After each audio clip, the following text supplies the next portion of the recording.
शुक्लाम्बरधरं विष्णुं शशिवर्णं चतुर्भुजं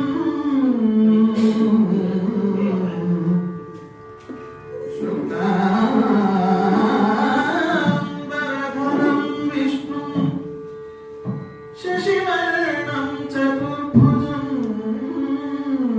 प्रसन्नवदनं ध्यायेत् प्रसन्नवदनं ध्यायेत् सर्वविघ्नोपशान्तये प्रसन्नवदनं ध्यायेत् सर्वविघ्नोपशान्तये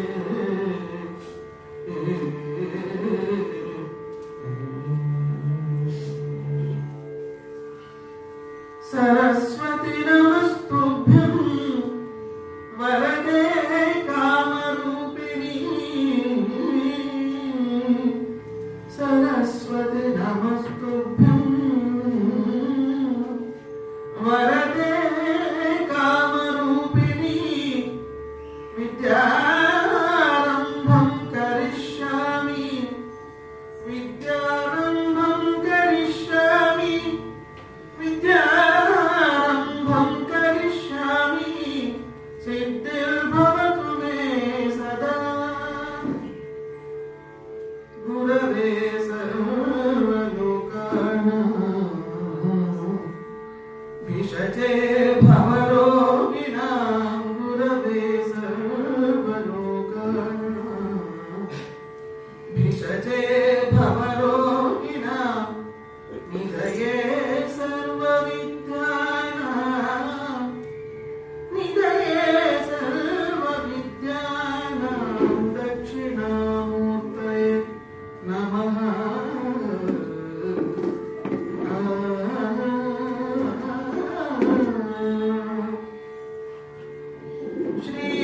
श्रीवनितयरसने विमलराजीवपीठनपितने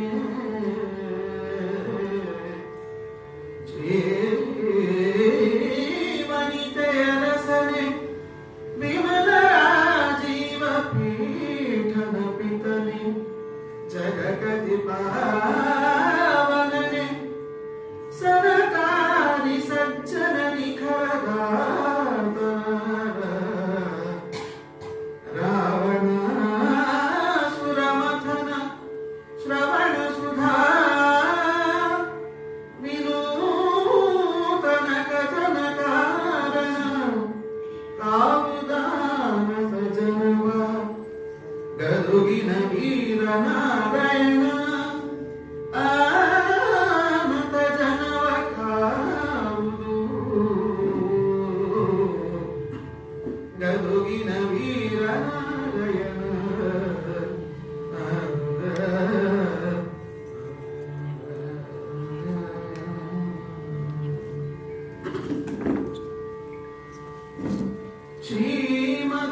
ಶ್ರೀಮದಮರಾಧೀಶ ನತವರತಾಮ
ಹಲವು ಜನ್ಮದ ಪಾಪರಾಶಿಯ ತೊಳೆವ ಜಲವಿದು ಶ್ರೀಮದಾಗಮ ಕುಲಕ್ಕೆ ನಾಯಕ ಶ್ರೀಮದಾಗಮ ಕುಲಕ್ಕೆ ನಾಯಕ ಭಾರತಾಕೃತಿ ಪಂಚಮ ಶ್ರುತಿಯ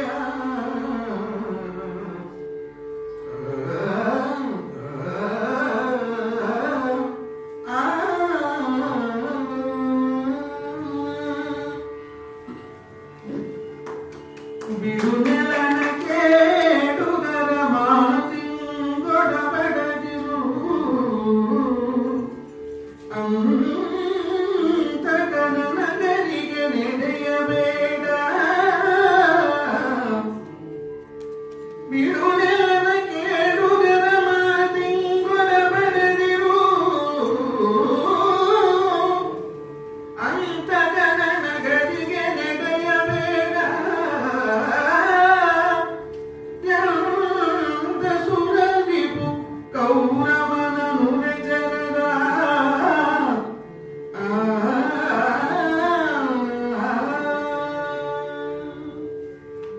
ಓಂ ನಮಃ ಪ್ರಣವಾರ್ಥಾಯ ಶುದ್ಧ ಜ್ಞಾನೈಕ ಮೂರ್ತಯೇ ನಿರ್ಮಲಾಯ ಪ್ರಶಾಂತಾಯ ದಕ್ಷಿಣಾಮೂರ್ತಯೇ ನಮಃ.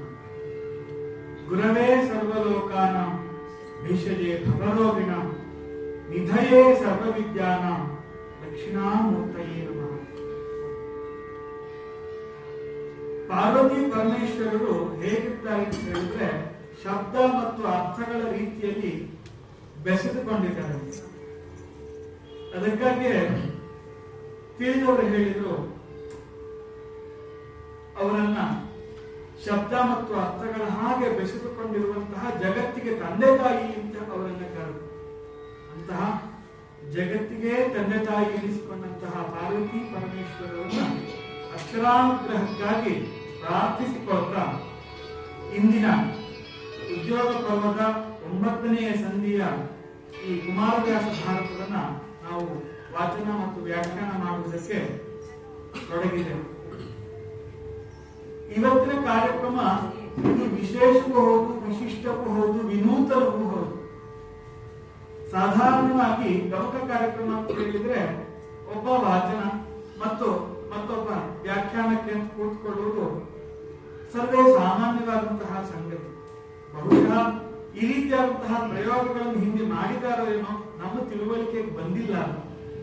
ಇವತ್ತು ನಾವಿದನ್ನ ಕೇವಲ ವಾಚನ ವ್ಯಾಖ್ಯಾನ ಅಲ್ಲ, ಗಮಕವು, ಯಕ್ಷಗಾನವು ಅಥವಾ ಇಂತಹ ಅನೇಕ ಕಲೆಗಳ ಮುಖ್ಯ ಉದ್ದೇಶ ಏನು ಅಂತ ಹೇಳಿದ್ರೆ ಮಹಾಭಾರತ, ರಾಮಾಯಣ, ಮಹಾಕಾವ್ಯಗಳ ಸಾರವನ್ನ ತಿಳಿಸಬೇಕು ಎನ್ನುವುದೇ ಇವುಗಳ ಸಾರವನ್ನ ಜನರಿಗೆ ತಿಳಿಸಬೇಕು, ಇವುಗಳ ತಿಳುವಳಿಕೆಯನ್ನು ಜನರಿಗೆ ಕೊಡಬೇಕು, ಅದು ಮುಂದಿನ ತಲೆಮಾರಿಗೆ ತಲುಪಬೇಕು, ಜನರು ಅದನ್ನ ಅರ್ಥೈಸಿಕೊಂಡು ತಮ್ಮ ಜೀವನದಲ್ಲಿ ಅಳವಡಿಸಿಕೊಂಡು ಬದುಕನ್ನು ಸಾಗಿಸಬೇಕು ಎನ್ನುವುದೇ ಇದರ ಬಹಳ ಮುಖ್ಯವಾದಂತಹ ಉದ್ದೇಶ. ಆ ಕಾರಣಕ್ಕಾಗಿ ನಾವು ಇವತ್ತು ಏನು ಸಣ್ಣದೊಂದು ಪ್ರಯತ್ನ ಮಾಡ್ತಾ ಇದ್ದೇವೆ ಅಂತಂದ್ರೆ ಸಂವಾದದ ರೀತಿಯಲ್ಲಿ ಸಹಜವಾಗಿಯೇ ಗುರುಗಳು, ಹಿರಿಯರು, ತಿಳುವಳಿಕೆ ಉಳ್ಳಂಥವರು.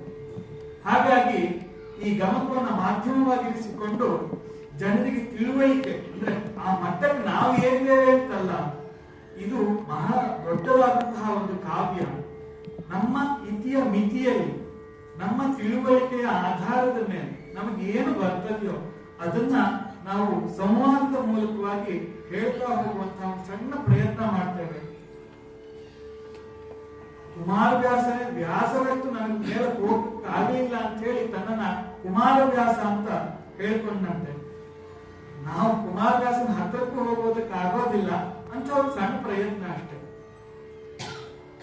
ಇದನ್ನ ಈಗ ಪ್ರಾರ್ಥನಾ ಶ್ಲೋಕದಲ್ಲಿ ನೀವು ಕೇಳಬಹುದು.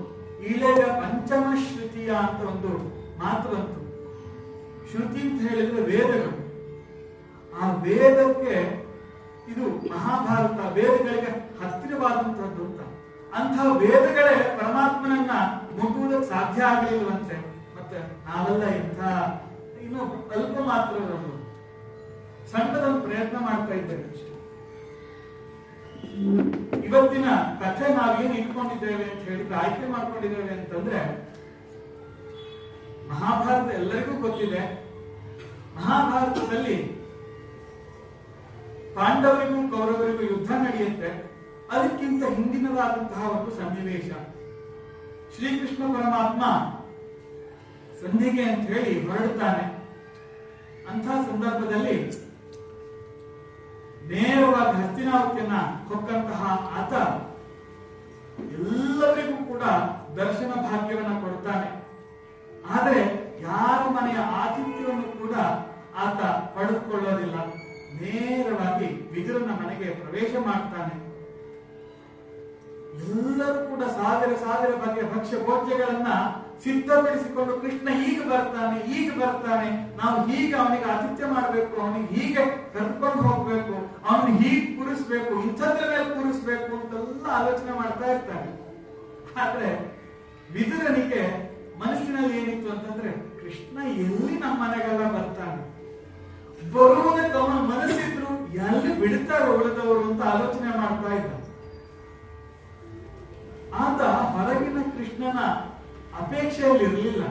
ಸಹಜವಾಗಿ ಒಳಗೆ ತನ್ನ ಕೃಷ್ಣನನ್ನ ತಾನು ಸತತವಾಗಿ ಅನುಭವಿಸುತ್ತಾ, ಅವನ ಸಾಕ್ಷಾತ್ಕಾರವನ್ನ ಅಪೇಕ್ಷಿಸ್ತಾ, ಅವನನ್ನೇ ಅನುಭವಿಸುತ್ತಾ ಸಾಮೀಪ್ಯವನ್ನು ಸಾರೋಗ್ಯವನ್ನು ಕೂಡ ವಿದುರ ಹೊಂದಿಕೊಂಡು ಅಲ್ಲೇ ಕುಳಿತುಕೊಂಡಿದ್ದ. ಕೃಷ್ಣ ನೇರವಾಗಿ ಅವನ ಮನೆಗೆ ಹೋಗ್ತಾನೆ. ಭಕ್ತಿಯಲ್ಲಿ ನಿಂದೇಳ್ತಾನೆ ವಿದುರ. ಅಲ್ಲಿ ಮಾತುಕತೆಗಳೆಲ್ಲ ನಡೆಯುತ್ತೆ. ಒಂದು ಬಿಂದು, ಒಂದು ಕುಡಿತೆಯ ಹಾಲನ್ನ ಕೃಷ್ಣ ಕುಡಿಯುತ್ತಾನೆ. ನೋಡಿ, ಸಮರ್ಪಣಾ ಭಾವ ಎನ್ನುವುದು ಬಹಳ ಮುಖ್ಯ ಅಂತ ಹೇಳುವುದಕ್ಕೆ ಇದೊಂದು ಉದಾಹರಣೆ ಸಾಕು. ಕೊಟ್ಟಿದ್ದು ಕುಡತೆಯ ಹಾಲಾದರೂ ಸಹಿತ ಇಡೀ ಕ್ಷೀರ ಸಾಗರವೇ ಅಲ್ಲಿ ಬಂತೋ ಎನ್ನುವಂತಹ ರೀತಿಯಲ್ಲಿ ಆಗಿ ಹೋಯ್ತಂತೆ ವಿದುರನ ಮನೆಯಲ್ಲಿ. ಕೃಷ್ಣನ ಕಟಬಾಯಿಂದ ಅಂದ್ರೆ ಜೊಲ್ಲಿನೋಪಾದಿಯಲ್ಲಿ ಬಂದಂತಹ ಒಂದೇ ಒಂದು ಬಿಂದು ಅದು ಸಾಗರೋಪಾದಿಯಲ್ಲಿ ಕಾಣುತ್ತದೆ ಅಂತ ಹೇಳಿ ಕವಿಗಳು, ಅಲ್ಲಿದ್ದವರು ಎಲ್ಲರೂ ಕೂಡ ಹೇಳ್ತಾರೆ. ಇದು ಉತ್ಪ್ರೇಕ್ಷೆ ಏನು ಅಲ್ಲ. ಹಾಗಾಗಿ ಆನಂತರ ಬಂದಂತಹ ವಿಷಯವನ್ನ ತಿಳಿಸಿ ಕೌರವನಿಗೆ ವಿದುರನನ್ನು ಕಳಿಸ್ತಾನೆ. ಸಮಯಾವಕಾಶಕ್ಕಾಗಿ ಕಳಿಸ್ತಾನೆ. ಸಮಯಾವಕಾಶವನ್ನು ಕೇಳಿಕೊಂಡು ವಿದುರ ಬರ್ತಾನೆ. ಆ ನಂತರದ ಸನ್ನಿವೇಶ, ಅಲ್ಲಿಗೆ ಕೃಷ್ಣ ಒಳಗೆ ಬಂದಿದ್ದಾನೆ. ಅಲ್ಲೆಲ್ಲ ಕೌರವನ ಸಭೆಯನ್ನ ಕಂಡಿದ್ದಾನೆ. ಎಲ್ಲರಿಗೂ ತೋರಿಸಿದ್ದಾನೆ. ಹೀಗೆಲ್ಲ ಆಗಿ ಮುಂದುವರೆದಂತಹ ಭಾಗ ಏನುಂಟು, ಕೃಷ್ಣ ಕೌರವನಿಗೆ ಒಂದು ಉಪದೇಶ ಮಾಡ್ತಾನೆ. ಅದೇ ಇಂದಿನ ಕಥಾವಸ್ತು, ಅದೇ ಇಂದಿನ ಕಥಾ ಭಾಗ. ಆದಷ್ಟು ನಾವು ನಿಮಗೆ ಬೇಸರವಾಗದ ರೀತಿಯಲ್ಲಿ ಯಾವ ವಿಷಯ ಕೊಡಬೇಕು ಅದನ್ನು ಕೊಡುವುದಕ್ಕೆ ಪ್ರಯತ್ನ ಮಾಡ್ತೇವೆ. ಇಲ್ಲಿ ಸೂಚನಾ ಪದ್ಯದಲ್ಲಿ ಬಹಳ ಸೂಚ್ಯವಾಗಿ ಹೇಳ್ತಾರೆ, ಬಿಡು ನೆಲನ ಕೇಳುಗರ ಮಾತಿನ ಒಡಬಡದೆ ಅಂತಕನ ನಗರಿಗೆ ನಡೆಯಬೇಡ ಎಂದ ಅಸುರ ನಿಪ್ಪು ಕೌರವನದು. ಕೌರವನಲ್ಲಿ ಹೇಳುವಂತಹ ಮಾತು ಇದು. ಇಲ್ಲಿ ಗುರುಗಳೇ ಒಂದು ಸಣ್ಣದಾದಂತಹ ಪ್ರಶ್ನೆಯನ್ನ ನಿಮ್ಮ ಮುಂದೆ ಇಡ್ತಾ ಇದ್ದೇನೆ. ಏನು ಅಂತ ಕೇಳಿದ್ರೆ, ಅನೇಕ ವರ್ಷಗಳಿಂದಾಗಿ ಕೃಷ್ಣನನ್ನ ಸ್ತುತಿ ಮಾಡುತ್ತಾ, ಕೃಷ್ಣನೇ ಅವರ ಆಹಾರವಾಗಿ, ಕೃಷ್ಣನೇ ಅವರ ಉಸಿರಾಗಿ, ದೇವರೇ ಅವರ ನೀರಾಗಿ, ಜೀವನ ಪರ್ಯಂತವೂ ಅದೇ ಅವರ ಒಂದು ಧ್ಯೇಯೋದ್ದೇಶವಾಗಿ ತಪಸ್ ಮಾಡುತ್ತಾ ಬಂದಂಥವರು ಅನೇಕರಿದ್ದರೂ ಕೂಡ ಅಂಥವರಿಗೆ ದೇವರು ಒಲಿಯಿಲ್ಲ. ಕುಮಾರವ್ಯಾಸನೇ ಒಂದೆಡೆಯಲ್ಲಿ ಹೇಳ್ತಾನೆ, ವೇದಗಳ ತಾಳಿಗೆಗಳು ಒಣಗಿದವು ಅಂತ. ಭಗವಂತನನ್ನ ಸ್ತುತಿ ಮಾಡುವುದಕ್ಕೆ ಹೋದಾಗ ವೇದಗಳ ಗಂಟಲೆ ಒಣಗೋಯ್ತು ಅಂತ ಹೇಳ್ತಾರೆ ತಿಳಿದವರು. ಹೀಗಿರುವಾಗ ಹುಟ್ಟಿನಾರೋಗ್ಯ ಬೇಡದ ಹೊತ್ತನ್ನೇ ಮಾಡ್ಕೊಂಡು ಬಂದವನು ಕೌರವ. ಅವನಿಗೆ ಸಹಜವಾಗಿ, ನಿರಾಯಾಸವಾಗಿ, ಅನಾಯಾಸವಾಗಿ ಕೃಷ್ಣನನ್ನ ಕಾಣುವಂತಹ ಭಾಗ್ಯವೋ, ಸಾಮೀಪ್ಯವು ಸಿಕ್ಕೋಯ್ತಲ್ಲ. ಹಾಗಾದ್ರೆ ಪುಣ್ಯವಂತರು ಯಾರು? ತಪಸ್ಸನ್ನು ಮಾಡಿದವರು ಪುಣ್ಯವಂತರು ಅಂತ ಅನ್ಸ್ಕೊಳ್ತಾರೋ, ಅಥವಾ ಈ ರೀತಿಯ ಮಾರ್ಗದಲ್ಲಿ ಬಂದವರು ಪುಣ್ಯವನ್ನ ಬೇಗ ಸಂಪಾದನೆ ಮಾಡ್ತಾರೋ? ಇದು ಸಹಜವಾಗಿ ಬರುವಂತಹ ಒಂದು ಪ್ರಶ್ನೆ. ಇದರ ಮೂಲಕವಾಗಿ ನಮ್ಮ ಕಾರ್ಯಕ್ರಮವನ್ನ ಪ್ರಾರಂಭ ಮಾಡೋಣ. ಬಹಳ ಸೊಗಸಾದ ಪೂರ್ವ ಪೀಠಿಕೆ ಕೇಳಿಸ್ತಾ ಉಂಟಲ್ಲ. ಕೊನೆ ಕೂತೋಲಿಯವರಿಗೆ ಕೇಳ್ತಾರೆ, ಕುರ್ಚಿಯನ್ನು ಆದಷ್ಟು ಶಬ್ದ ಮಾಡಬೇಡಿ, ಸ್ವಲ್ಪ ಎತ್ತಿಡುವ ಇದು ಮಾಡಿ, ಆವಾಗ ತೊಂದರೆ ಆಗುವುದಿಲ್ಲ. ಇದಕ್ಕೆ ಪೂರ್ವ ಪಕ್ಷ ಅಂತ ಹೆಸರು. ಒಂದು ಒಳ್ಳೆಯ ಪ್ರಶ್ನೆಯನ್ನಿಟ್ಟು ಅದಕ್ಕೆ ಉತ್ತರವನ್ನು ಅಪೇಕ್ಷೆ ಪಟ್ಟು ನಾವು ಒಂದು ಪೂರ್ವ ಪಕ್ಷವನ್ನು ಇಟ್ಟುಕೊಳ್ತೀವಿ. ಅದನ್ನೇ ಹೇಳಿದ್ದಾರೆ, ಅದು ಮಾಡಬೇಡಿ ಅಂತ ಹೇಳಿ.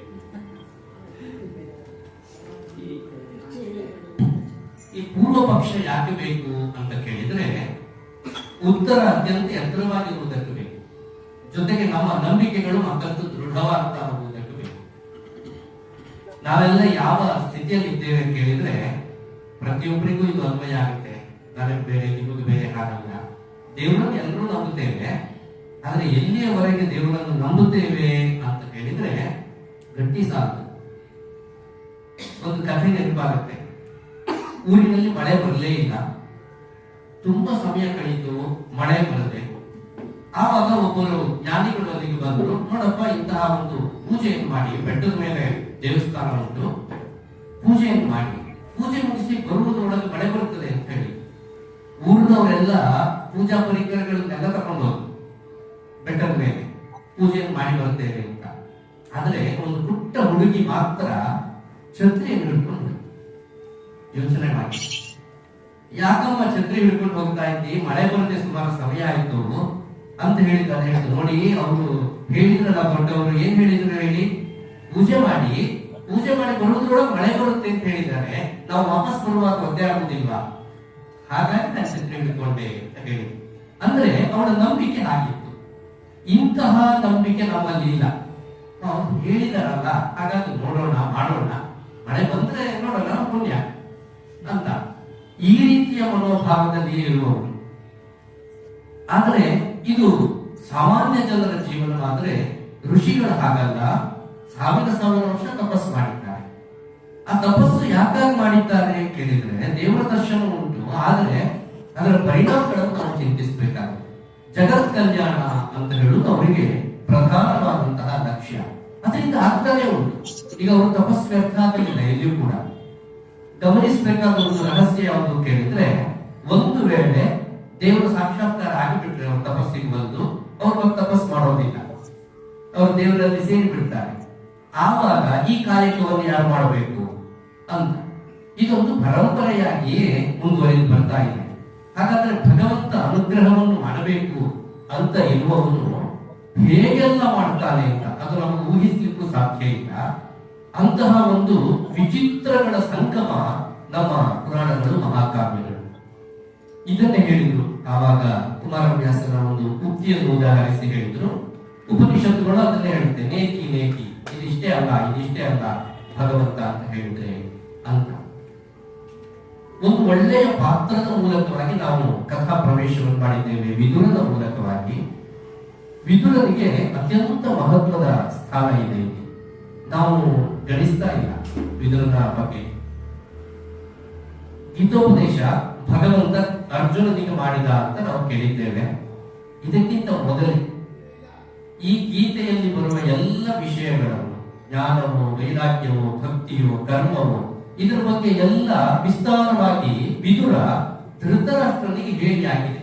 ಈ ಕಥೆ ನಡೆಯುವುದಕ್ಕೆ ಪೂರ್ವದಲ್ಲಿ ಧೃತರಾಷ್ಟ್ರನಿಗೆ ಅದು ಹೇಳಿಯಾಗಿದೆ.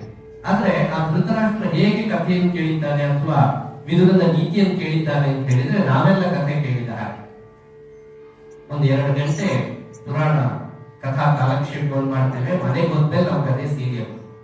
ಹಾಗಾಗಿ ಇದು ಪುರಾಣ ಹಿಂದುಳಿಯುತ್ತೆ, ಸೀರಿಯಲ್ ಮುಂದಾಗುತ್ತೆ. ಹಾಗಾಗಿ ಮನೆ ಇದ್ದದ್ದು 1 ಭಾಗಲಿದ್ದದ್ದು 3 ಭಾಗಲಾಗುತ್ತೆ. ಇದೆಲ್ಲ ಸಹಜವಾದಂತಹ ಸ್ಥಿತಿ. ಧೃತರಾಷ್ಟ್ರ ನಮ್ಮೆಲ್ಲರ ಪ್ರತಿನಿಧಿಯಾಗಿ ಒಂದು ಪ್ರಶ್ನೆಯನ್ನು ಕೇಳ್ತಾ ಇದ್ದಾರೆ. ವಿದುರ, ನಿನಗೆ ತುಂಬಾ ವಿಷಯ ಗೊತ್ತುಂಟು, ನೀತಿ ಮತ್ತೆ ಶಾಸ್ತ್ರ, ಧರ್ಮ ಎಲ್ಲ ಗೊತ್ತುಂಟು, ಆದ್ರೆ ನನಗೆ ಹಿತ ಆಗುವ ಹಾಗೆ ನೀತಿಯನ್ನು ಹೇಳುತ್ತೆ ಅಂತ ಹೇಳ್ತಾರೆ. ಹೇಗೆ?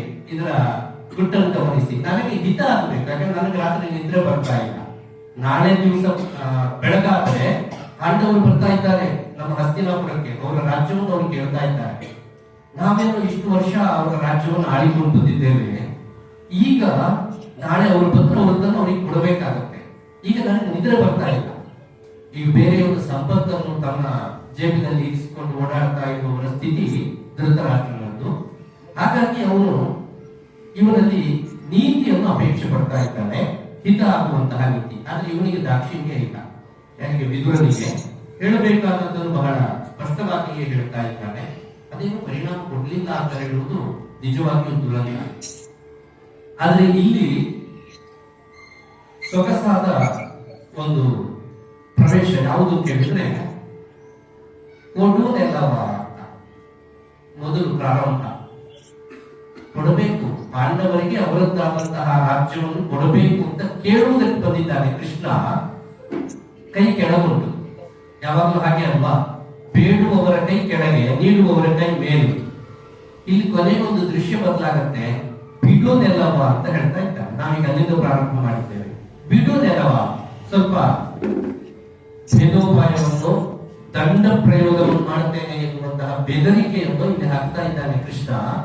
ನೀನೀಗ ಬಿಡಬೇಕಾಗುತ್ತಪ್ಪ ಅಂತ ಒಂದು ಆದೇಶವನ್ನು ಇಲ್ಲಿ ಹೊರಡಿಸ್ತಾ ಇದ್ದಾನೆ. ಆವಾಗ ಅಲ್ಲಿ ಸನ್ನಿವೇಶ ಏನಾಗುತ್ತೆ ಅಂತ ಹೇಳಿದ್ರೆ, ಧೃತರಾಷ್ಟ್ರ ದುರ್ಯೋಧನನಲ್ಲಿ ಹೇಳ್ತಾನೆ, ಇಲ್ಲ ಕೃಷ್ಣನೇ ಬಂದು ಕೇಳ್ತಾ ಇದ್ದಾನೆ, ನೀನ್ ಕೊಡ್ಬೇಕಪ್ಪ, ಬಿಡಬೇಕಾಗುತ್ತೆ ಪಾಂಡವರದ್ದನ್ನು ಹೇಳಿದಾಗ ದುರ್ಯೋಧನ ಒಪ್ಪೋದಿಲ್ಲ. ಸಾರಾಸರಿಗಾಗಿ ಅದನ್ನು ತಿರಸ್ಕರಿಸ್ತಾನೆ, ನಾನು ಕೊಡ್ಲಿಕ್ಕೆ ಆಗೋದಿಲ್ಲ ಅಂತ. ಆವಾಗ ಧೃತರಾಷ್ಟ್ರ ಹೋಗಿ ಕೃಷ್ಣದಲ್ಲಿ ಬೇಡುದು, ಇಲ್ಲ ನನ್ನ ಮಗ ನನ್ನ ಮಾತು ಕೇಳ್ತಾ ಇಲ್ಲ. ಈಗೆಲ್ಲ ನಾವು ಸ್ಕೂಲಿಗೆ ಹೋಗಿ ಟೀಚರ್ ಹತ್ರ ಹೇಳಿದ ಹಾಗೆ, ನಮ್ಮ ಮನೆಯಲ್ಲಂತೂ ನನ್ನ ಮಗ ನನ್ನ ಮಾತು ಕೇಳೋದಿಲ್ಲ, ನೀವೇ ಏನಾದ್ರೂ ಮಾಡ್ಬೇಕು ಅಂತ. ಮನೆಯಲ್ಲೇ ಇವ್ರ ಮಾತು ಕೇಳೋದಿಲ್ಲ, ಸ್ಕೂಲಲ್ಲಿ ಕೇಳಿಯಾಡೆ. ಈ ಕಲ್ಪನೆ ಇಲ್ಲ. ಕೊನೆಗೆ ಈಗ ವಿದುರ ಸ್ವಲ್ಪ ಜೋರಾಗಿ ಹೇಳ್ತಾ ಇದ್ದಾನೆ. ಹೇಗೆಲ್ಲ ಹೇಳ್ತಾ ಇದ್ದಾನೆ ಅಂತಂದ್ರೆ, ನೋಡಪ್ಪ, ಯಾವ ಕಾರಣದಿಂದ ನಮಗೆ ಅನರ್ಥ ಉಂಟಾಗುತ್ತೆ ಅಂತ ಹೇಳುವುದಕ್ಕೊಂದು ಸೊಗಸಾದ್ದು. ವಿದುರ ನೀತಿಯ ಮಹತ್ವ ಏನು ಅಂತ ನಿಮಗೆ ಅರ್ಥ ಮಾಡುವುದಕ್ಕೆ ಕೇವಲ ಈಗ ಅನ್ನವೆಂತ ಅಂತ ಹೇಳಿ ನೋಡುವುದಕ್ಕೆ ಒಂದು ಅಗಳು ತೆಗಿತೀವಲ್ಲ, ಹಾಗೆ ಇಡೀ ವಿದುರ ನೀತಿಯಲ್ಲಿ ಒಂದು ಶ್ಲೋಕವನ್ನು ನಾನು ಉದಾಹರಿಸ್ತೇನೆ. ಜನ ರೂಪಂ ಹರತಿ. ನಮ್ಮ ರೂಪವನ್ನು ಯಾವುದು ಅಪಹರಿಸುತ್ತೆ ಕೇಳಿದ್ರೆ ಮುಪ್ಪು ನಮ್ಮ ರೂಪವನ್ನು ಅಪಹರಿಸಿಬಿಡುತ್ತೆ. ಹಾಗೆ ಧೈರ್ಯವನ್ನು ಯಾವುದು ಅಪಹರಿಸುತ್ತೆ ಅಂತ ಹೇಳಿದ್ರೆ ಧೈರ್ಯಂ ಆಶಾ. ನಮಗಿರುವಂತಹ ಆಸೆ ನಮ್ಮ ಧೈರ್ಯವನ್ನು ಅಡಗಿಸಿಬಿಡುತ್ತೆ. ಇನ್ನು ಪ್ರಾಣ ಉಂಟು, ನಾವು ಹಾಗಾಗಿ ಓಡಾಡ್ತಾ ಇದ್ದೇವೆ. ಇದನ್ನು ಯಾವುದು ಅಪಹರಿಸುತ್ತೆ ಕೇಳಿದ್ರೆ ಮೃತ್ಯು ಪ್ರಾಣ. ಮೃತ್ಯುವು ಪ್ರಾಣವನ್ನು ಅಪಹರಿಸುತ್ತೆ. ಇನ್ನು ನಮ್ಮ ಧರ್ಮ ಕಾರ್ಯಗಳನ್ನು ಅಪಹರಿಸುವುದು ಯಾವುದು ಕೇಳಿದ್ರೆ ಅಸೂಯೆ. ನಮಗಿರುವಂತಹ ಹೊಟ್ಟೆ ಕಿಚ್ಚು ನಮ್ಮಲ್ಲಿರುವಂತಹ ಧಾರ್ಮಿಕ ಪ್ರವೃತ್ತಿಯನ್ನು ಅಪಹರಿಸುತ್ತೆ. ಇನ್ನು ಸಂಪತ್ತನ್ನು ಅಪಹರಿಸುವಂತಹದ್ದು ಕ್ರೋಧ. ಕ್ರೋಧ ಶ್ರೀಯಂ ಶೀಲಂ ಅನಾರ್ಯ ಸೇವಾ. ಅಂದ್ರೆ ಯಾರು ಆರ್ಯರಲ್ಲವೋ, ಮಾಡಬಾರದನ್ನು ಯಾರು ಮಾಡ್ತಾ ಇರ್ತಾರೋ ಅಂತವರ ಸೇವೆಯನ್ನು ನಾವು ಮಾಡ್ತಾ ಇದ್ದೇವೆ. ಇದರಿಂದ ನಾವು ಶೀಲವನ್ನು ಕಳ್ಕೊಳ್ಳುತ್ತೇವೆ. ಎಲ್ಲವನ್ನು ಕಳ್ಕೊಳ್ಳುವುದು ಯಾವುದರಿಂದ ಅಂತ ಹೇಳಿದ್ರೆ ದುರಹಂಕಾರದಿಂದ. ನೀನು ಅಂತಹ ಅಹಂಕಾರವನ್ನೇ ಹೆಚ್ಚಿದ್ದಿ. ನಿನ್ ಮಗ ಯಾರು ಕೇಳಿದ್ರೆ ಬೇರೆ ಯಾರು ಅಲ್ಲ, ದುರ್ಯೋಧನ. ಯಾವುದಕ್ಕ ಪ್ರತೀಕ ಅಂತ ಹೇಳಿದ್ರೆ ದುರಹಂಕಾರಕ್ಕೆ. ಸರ್ವ ವಿನಾಶ ಉಂಟಾಗುತ್ತೆ ಇದರಲ್ಲಿ. ಕೇವಲ ಅವನೊಬ್ಬನೇ ಅಳಿದ್ರೆ ಯಾರಿಗೂ ನಷ್ಟ ಇಲ್ಲ. ಇಲ್ಲಿ ಹಾಗಾಗೋದಿಲ್ಲ, ಎಲ್ಲವನ್ನೂ ನಾವು ಕಳ್ಕೊಳ್ಬೇಕಾಗುತ್ತೆ. ಆದ್ದರಿಂದ ಅವನಿಗೆ ರಾಜ್ಯವನ್ನು ಕೊಡಬೇಕು. ಇಂತಹ ನೀತಿಯ ಮಾತುಗಳನ್ನು ವಿದುರ ಹೇಳ್ತಾ ಇದ್ದಾನೆ. ಅಂತಹ ಮಹಾತ್ಮ ವಿದುರ. ಆದಿತ್ಯ ಕೇಳಿದ ಒಂದು ಪ್ರಶ್ನೆ ಬಹಳ ಸೊಗಸಾಗಿದೆ. ನಾವು ದೇವರನ್ನು ನೋಡುವುದಕ್ಕೆ ದೇವಸ್ಥಾನಕ್ಕೆ ಹೋಗಬೇಕು, ಇಲ್ಲಿ ಹಾಗಾಗಲೇ ಇಲ್ಲ. ದೇವಸ್ಥಾನವೇ ಮನೆ ಬಾಗಿಲಿಗೆ ಬಂದಾಗ ಕೃಷ್ಣ ಹಸ್ತಿನಾವತಿ ಬಂದಿದ್ದಾನೆ. ಹಸ್ತಿನಾವತಿಯಲ್ಲಿ ಇರುವವರು ಯಾರು ಕೇಳಿದ್ರೆ ಕಡು ದುಷ್ಟರು. ಅಂತಹ ದುಷ್ಟಕೂಟದಲ್ಲಿ ಕೃಷ್ಣ ಬಂದು ಏನನ್ನು ಕೇಳ್ತಾ ಇದ್ದಾನೆ, ಏನನ್ನು ಮಾಡ್ತಾ ಇದ್ದಾನೆ, ಇದನ್ನು ನಾವು ಗಮನಿಸಬೇಕಾದ್ದು. ಮುಂದೆ ನಮಗ ಆ ಕಥೆಗೆ ಒಂದು ಸರಿಯಾದ ಮೌಲ್ಯ ಇಲ್ಲಿ ವ್ಯಕ್ತವಾಗುತ್ತೆ. ಅವನನ್ನು ನೋಡ್ಲಿಕ್ಕಾಯ್ತು ಅಂತ. ಈಗ ಪರೀಕ್ಷೆಯನ್ನು ನಾವೆಲ್ಲ ಬರ್ದಿದ್ದೇವೆ. ಅಂಕ ನಮ್ಗೆ ನಿಜವಾಗ್ಲೂ ಮೊದಲೇ ಕೊಟ್ಟಾಗಿರುತ್ತೆ. 100ಕ್ಕೆ 100 ನಮಗೆ ಕೊಟ್ಟಿದ್ದಾರೆ. ನಾವು ಅದರಲ್ಲಿ ಎಷ್ಟು ಪಡ್ಕೊಳ್ತೇವೆ ಅಂತ ಹೇಳೋದು ಮಾತ್ರ ಪರೀಕ್ಷೆ ಅಲ್ವಾ. ಪ್ರಶ್ನೆ ಪತ್ರಿಕೆ 100 ಅಂಕದ್ದೇ ಆಗಿರುತ್ತೆ. ಇದನ್ನು ಬಹುತೇಕರು ಗಮನಿಸಲಿಲ್ಲ. ನಮ್ಗೆ ಎಷ್ಟು ಬಂತು ಅಂತ ಹೇಳುದು ಅಲ್ಲ, ಬಂದಿದ್ದಾಗ ನಾವೆಷ್ಟು ಪಡ್ಕೊಂಡಿದ್ದೇವೆ ಅಂತ. 100ಕ್ಕೆ 100 ನಿಮಗೆ ಕೊಟ್ಬಿಟ್ಟಿದ್ದಾರೆ ಪ್ರಶ್ನೆ ಪತ್ರಿಕೆಯಲ್ಲಿ. ಅದಕ್ಕೆ 100 ಅಷ್ಟೊಂದು ಬರೆದರೆ 100 ಅಂಕವೂ ನಮ್ಮದಾಗುತ್ತೆ. ಆದ್ರೆ ಬರೀದೇ ಹೋದ್ರೆ ನಾವು ಪಡೆದಿರುವುದೆಷ್ಟು ಅಂತ, ಕಳ್ಕೊಂಡದ್ದೆಷ್ಟು, ಉಳಿದಿರುವಂತದ್ದೆಷ್ಟು ಅಂತ. ಇದನ್ನು ನಾವು ಜೀವನಕ್ಕೆ ಅನ್ವಯ ಮಾಡಿದರೆ ಭಗವಂತ ಎಲ್ಲ ಅನುಗ್ರಹವನ್ನು ನಮಗೆ ಮಾಡಿದ್ದಾನೆ. ಭಗವಂತನ ಸಾಕ್ಷಾತ್ಕಾರ ನಮ್ಮ ಕಣ್ಮುಂದಾಗುತ್ತೆ. ಆದ್ರೆ ಈ ಎಣ್ಣೆ ಬಂದಾಗ ಕಣ್ಣು ಮುಚ್ಚಿಕೊಳ್ಳುವುದು ಅಂತ ಒಂದು ಗಾದೆ ಉಂಟಲ್ಲ, ಹಾಗೆ ಸರಿಯಾದ ಸಮಯ ಕಣ್ಣು ಮುಚ್ಚಿಬಿಡ್ತೇವೆ. ಇದೊಂದು ಅಭ್ಯಾಸ ನಮ್ಮಲ್ಲಿ ತುಂಬಾ ಜನಕ್ಕಿದೆ. ದೇವರ ದರ್ಶನಕ್ಕೆ ಅಂತೇಳಿ ಗಂಟೆ ಕ್ಯೂ ಅಲ್ಲಿ ನಿಂತು ಕಾದು ಹೋಗುವುದು, ದೇವರ ಮುಂದೆ ನಿಂತು ಕಣ್ಣು ಮುಚ್ಚಿಬಿಡುದು. ಗಮನಿಸಿ, ಇದನ್ನ ಸ್ವಲ್ಪ ವಿನೋದ ಹಾಸ್ಯ ಅಂತ ಅಂದಿಸಿದ್ರು ಗಂಭೀರವಾಗಿ ಚಿಂತನೆ ಮಾಡಬೇಕಾಗ್ತದೆ. ನಾವು ದೇವರ ದರ್ಶನಕ್ಕೆ ಅಂತ ಹೋಗಿದ್ದೇವೆ, ಅಲ್ಲಿ ಹೋಗಿ ಕಣ್ಣು ಮುಚ್ಚಿಬಿಟ್ಟು ಬರ್ತೇವೆ. ಅಲ್ಲಿ ಸಿಕ್ಕೋದು 2 ಸೆಕೆಂಡ್ ನಮಗೆ ದೇವರ ಮುಂದೆ ನಿಲ್ಲಿಕ್ಕೆ ಅವಕಾಶ, ಅದನ್ನು ಕಣ್ಣು ಮುಚ್ಚಿಕೊಂಡು ಬಿಡ್ತೇವೆ. ಏನಾಯ್ತು ಅಲ್ಲಿಗೆ? ಎಲ್ಲರಿಗೂ ಇದೇ ಕಥೆ. ದುರ್ಯೋಧನ ಕಥೆ ಎಲ್ರಿಗೂ ಆಗಿದ್ದು. ಇಲ್ಲಿ ವಿಶ್ವರೂಪ ದರ್ಶನ ಅಂತ ಯಾರಿಗೆಲ್ಲ ಆಗಿದೆ, ಹೇಗೆಲ್ಲ ಆಗಿದೆ ಎನ್ನುವಂಥದ್ದೇ ಇಲ್ಲಿರುವಂತಹ ಸ್ವಾರಸ್ಯ. ಬಹುತೇಕ ಈ ಪ್ರಶ್ನೆಯನ್ನು ನಾನು ಕೊನೆಯವರೆಗೆ ಇಟ್ಟುಕೊಳ್ಳುತ್ತೇನೆ ಆ ರೀತಿ. ಯಾಕಂದ್ರೆ ಈ ಪ್ರಶ್ನೆಗೆ ಉತ್ತರಿಸಿದ್ರೆ ಇದು ಸ್ವಾರಸ್ಯ ಹೊರಟೋಗ್ತದೆ. ಹಾಗಾಗಿ ಈ ಪ್ರಶ್ನೆಯೊಂದಿಗೆ ಕಾರ್ಯಕ್ರಮ ಮುಂದೆ ಸಾಗ. ವಿದುರ ನಿಂತೆನುತ್ತಿರಲು ಮಿಂಚಿನವದರು ಹುರಿಗೊಂಡಂತೆ ರವಿಶತ ಉಡುರಿದವು ಮೈ ಮುರಿದು ನಿಂದೆಡೆ ದೇವರಂಗದಲ್ಲಿ ಸೆದೆದುದ ಸ್ಥಾನವನು ಘನತೆ ಜಗಲಹರಿ ಲೀಲೆಯಲಿ ಹರಿ ತೋರಿದನು ನಿರುಪಮ ವಿಶ್ವರೂಪವನು ಲೀಲೆಯಲಿ ಹರಿ ತೋರಿದನು ನಿರುಪಮ ವಿಶ್ವರೂಪವನು ಆ ಮಹಾಸಭೆಗೆ.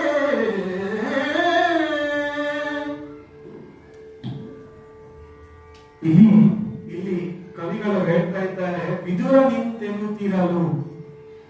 ನಮ್ಮ ಗುರುಗಳ ವಿದುರ ಬಹಳ ಹಾಗ್ ಮಾಡ್ಬೇಡಪ್ಪ, ಹೀಗ್ ಮಾಡ್ಬೇಡಪ್ಪ ಅಂತ ಹೇಳಿದ್ರೆ, ಕುಮಾರವ್ಯಾಸನ ವಿದುರ ಬಹಳ ಕಠೋರವಾಗಿ ಹೇಳ್ತಾ ಇದ್ದಾನೆ ಧೃತರಾಷ್ಟ್ರನಿಗೆ.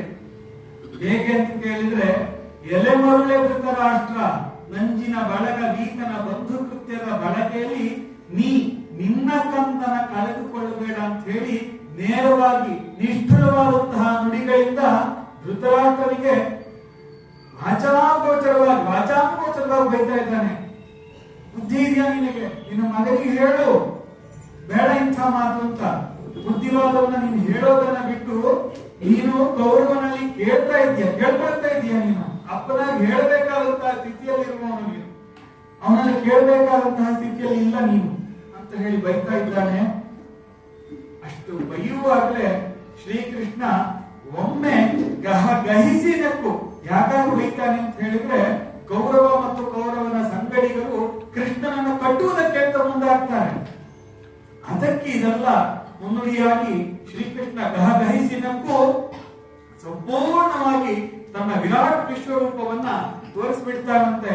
ಯಾರಿಗೆ ಅಂತ ಕೇಳಿದ್ರೆ, ಇಡೀ ಮಹಾಸಭೆಗೆ ಕೃಷ್ಣ ವಿಶ್ವರೂಪ ದರ್ಶನವನ್ನ ನೀಡಿದ್ರೆ ನೋಡಿದವರು ಯಾರು ಅಂತ ಕೇಳಿದ್ರೆ ಕೆಲವೇ ಮಂದಿ. ಈ ಚರ್ಮಚಕ್ಷುವಿನಿಂದ ಅದೆಲ್ಲವೂ ನೋಡೋದಕ್ಕೆ ಸಾಧ್ಯ ಉಂಟಾ? ನೋಡಿ, ಸಾಂಕೇತಿಕವಾಗಿ ನಾವು ಬೆಳಕನ್ನ ಕಾರ್ಯಕ್ರಮದ ಪೂರ್ವದಲ್ಲಿ ದೀಪವನ್ನ ಬೆಳಗುವುದರ ಮುಖೇನವಾಗಿ ಕಾರ್ಯಕ್ರಮವನ್ನ ಪ್ರಾರಂಭ ಮಾಡಿದ್ವಿ. ಆಕ್ಚುಲಿ ಈ ದೀಪ ಬೆಳಗುವುದು ಅಂತ ಏನಿದೆಯೋ ಅದು ಸಾಂಕೇತಿಕ ಅಷ್ಟೇ. ಅಲ್ಲಿ ದೀಪ ಬೆಳಗುವುದಲ್ಲ, ಇಲ್ಲಿ ದೀಪ ಬೆಳಗಬೇಕು. ಅಲ್ಲಿ ದೀಪ ಹಚ್ಚುವುದಲ್ಲ, ಒಳಗಿನ ದೀಪವನ್ನು ಹಚ್ಚಬೇಕು. ಇಡೀ ಮಹಾಭಾರತ ಮತ್ತು ರಾಮಾಯಣ ಯಾಕೆ ನಮಗೆ ಮುಖ್ಯ ಅಂತ ಕೇಳಿದ್ರೆ ಇದೇ ಕಾರಣಕ್ಕಾಗಿ. ರಾಮಾಯಣ ಮತ್ತು ಮಹಾಭಾರತದಲ್ಲಿ ಯಾವುದು ಇಲ್ಲವೋ ಅದು ನಮ್ಮ ಜೀವನದಲ್ಲಿ ನಡೆಯಲೇ ಇಲ್ಲ ಮತ್ತು ನಡೆಯುವುದೂ ಇಲ್ಲ. ಯಾವುದು ರಾಮಾಯಣ ಮತ್ತು ಮಹಾಭಾರತದಲ್ಲಿ ನಡೀತೋ ಅದೆಲ್ಲವೂ ಕೂಡ ನಮ್ಮ ಜೀವನದಲ್ಲಿ ನಮ್ಮ ಮುಂದಿನ ಬದುಕಿನಲ್ಲಿ ನಡೆದು ಹೋಗುವಂತಹದ್ದೇ. ಮುಂದಾಗುವಂತಹ ತಪ್ಪುಗಳನ್ನ ನಾವು ಸರಿ ಮಾಡಿಕೊಳ್ಳುವುದಕ್ಕಾಗಿಯೇ ಈ ರಾಮಾಯಣ ಮತ್ತು ಮಹಾಭಾರತಗಳು ಇರುವಂತಹದ್ದು. ಅದಕ್ಕಾಗಿ ಅದನ್ನ ಸರಿ ಮಾಡಿಕೊಳ್ಳುವುದಕ್ಕಾಗಿಯೇ ಈ ಗಮಕ, ಯಕ್ಷಗಾನ ಅಥವಾ ಅನೇಕ ಕಲಾ ಪ್ರಕಾರಗಳಿರುವಂತಹದ್ದು. ಹಿಂದೆ ದೇವಸ್ಥಾನಗಳಲ್ಲಿ ಇದನ್ನು ಯಾಕೆ ಮಾಡ್ತಾ ಇದ್ರು ಅಂತ ಹೇಳಿದ್ರೆ ಈ ಕಾರಣಕ್ಕಾಗಿ. ವಿದುರನ ಮಾತನ್ನ ಕೇಳಿ ಎಲ್ಲರೂ ಕೂಡ ಅಂದ್ರೆ ಕೃಷ್ಣನ ಅಂತಹ ಒಂದು ನೋಟಕ್ಕೆ ಎಲ್ಲರೂ ಕಣ್ಣು ಮುಚ್ಚಿಬಿಡ್ತಾರೆ. ಆದ್ರೆ ಒಳ ಕಣ್ಣು ತೆರೆಯುವುದಕ್ಕೆ ಪ್ರಾರಂಭ ಮಾಡ್ತಾರೆ. ಕೆಲವರಿಗೆ ದರ್ಶನ ಸಿಕ್ತು, ಕೆಲವರಿಗೆ ದರ್ಶನ ಸಿಗಲಿಲ್ಲ. ಆ ಪರಮಾತ್ಮನ ಅದ್ಭುತವಾದಂತಹ ಸೌಂದರ್ಯ ಹೇಗಿತ್ತು ಎನ್ನುವುದನ್ನ ಮುಂದಿನ ಪದ್ಯದಲ್ಲಿ ನೋಡೋಣ. ಚರಣಗುಂಗುಟದಲ್ಲಿ ದೇವರು ತುರುಗಿದರು, ನೊಸರಿನಲ್ಲಿ ಕಮಲದ ನುರದ ಲಗ್ಗದ ರುದ್ರನಾಸ್ಯದೊಳಗ್ನಿ ವಾಯುಗಳು,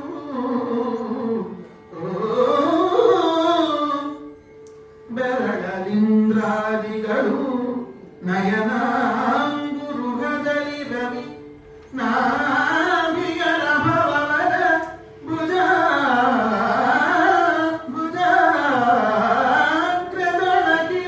ಕುಬಾಲಕರು, ಬೆರಳಲಿಂದ್ರಾದಿಗಳು ನಯನಾಂಗುರುಹದಲ್ಲಿ ರವಿ ನಾಭಿಯರ ಭವನದ ಭುಜಾಗ್ರದೊಳಗಿಳಗಿ ಕುಬಾಲಕರು ರಂಜಿಸಿತು.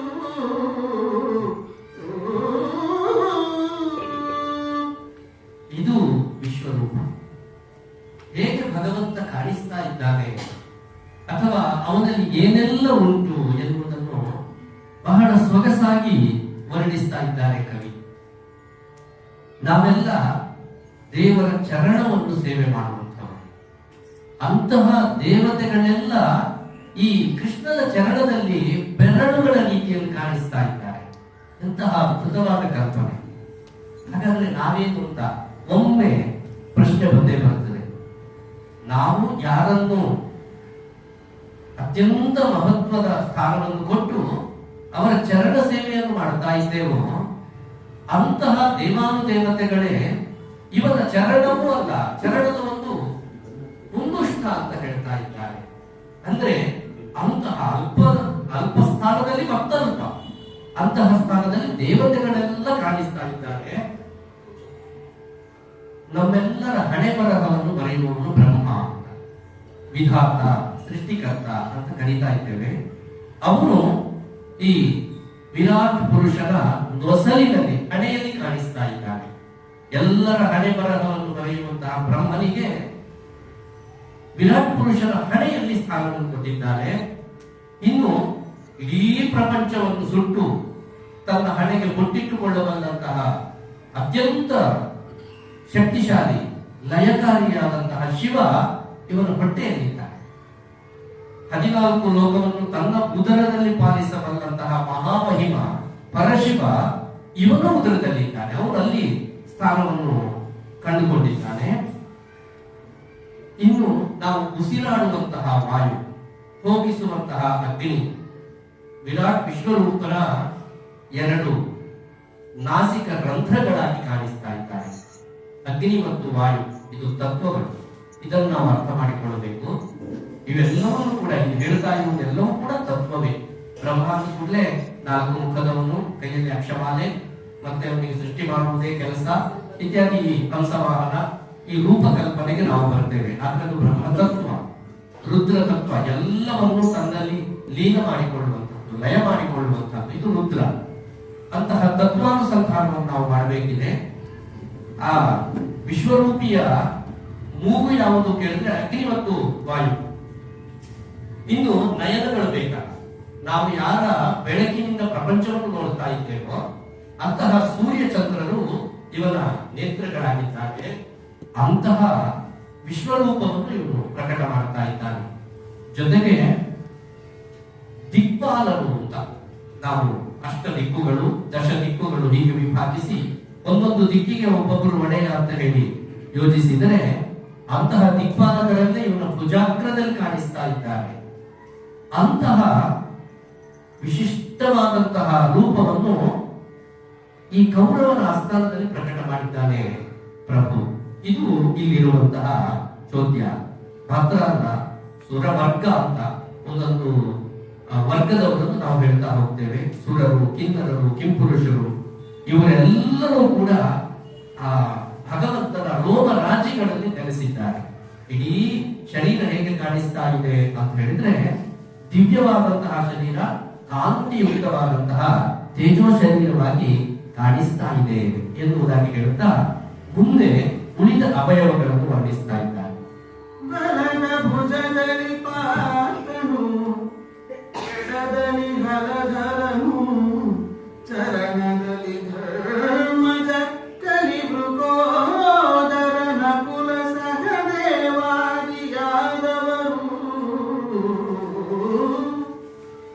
ಲಲಿತ ಕಾಂತಿಯೊಳಗಿಳ ತಾರಾವಳಿಗಳು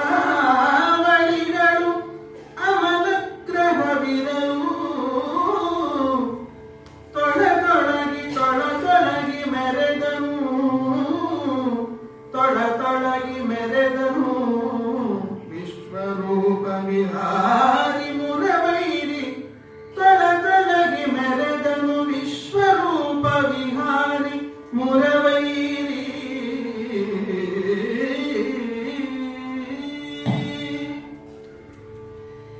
ಗುರುಗಳೇ, ಈ ಒಂದು ಪದ್ಯಕ್ಕೆ ಪ್ರಶ್ನೆ ಮೂಲಕವೇ ಅರ್ಥ ಹೇಳಬೇಕು ಅಂತ ಮನಸ್ಸಿನಲ್ಲಿ ಒಂದು ಭಾವನೆ. ವಿರಾಟ್ ವಿಶ್ವರೂಪನ ರೋಮ ಒಂದು ಹಾರಿ ಭೂಮಿಗೆ ಬಿದ್ದಾಗ, ಅಥವಾ ವಿರಾಟ್ ವಿಶ್ವರೂಪನನ್ನ ಒಂದು ಮಹಾಗ್ರೀತ ನಾವು ಭಾವಿಸಿಕೊಂಡ್ರೆ, ಅದರ ಕಿಡಿಯೋಪಾದಿಯಲ್ಲಿ ಹೊರಬಂದವರು ನಾವೆಲ್ಲರೂ ಸಹಿತ ಎನ್ನುವುದನ್ನು ಒಪ್ಪಲೇಬೇಕು. ಪಾಂಡವರು, ಕೌರವರು, ನಾವು, ನೀವು ಎಲ್ಲರೂ ಕೂಡ ಆ ವಿರಾಟ್ ವಿಶ್ವರೂಪನ ಅಂಶಗಳೇ ಅನ್ನುವುದನ್ನ ಎಲ್ಲರೂ ಕೂಡ ಈಗಾಗಲೇ ಒಪ್ಪಿರುವಂತಹ. ಕೌರವರು ಪರಮಾತ್ಮನ ಭಕ್ತರು ಅಂತ ಅನ್ನೋದಕ್ಕಿಂತಲೂ ಮಕ್ಕಳು ಅಂತ ಭಾವಿಸಿದ್ರೆ, ಪಾಂಡವರು ಕೂಡ ಮಕ್ಕಳೇ. ಇಲ್ಲಿ ತಾಯಿಯ ರೀತಿಯಲ್ಲಿ ನೆಲೆಸಿರುವಂತಹ ಪರಮಾತ್ಮ ಒಂದು ಕಣ್ಣಿಗೆ ಬೆಣ್ಣೆ, ಒಂದು ಕಣ್ಣಿಗೆ ಸುಣ್ಣ ಹಚ್ಚಲಿಲ್ಲ.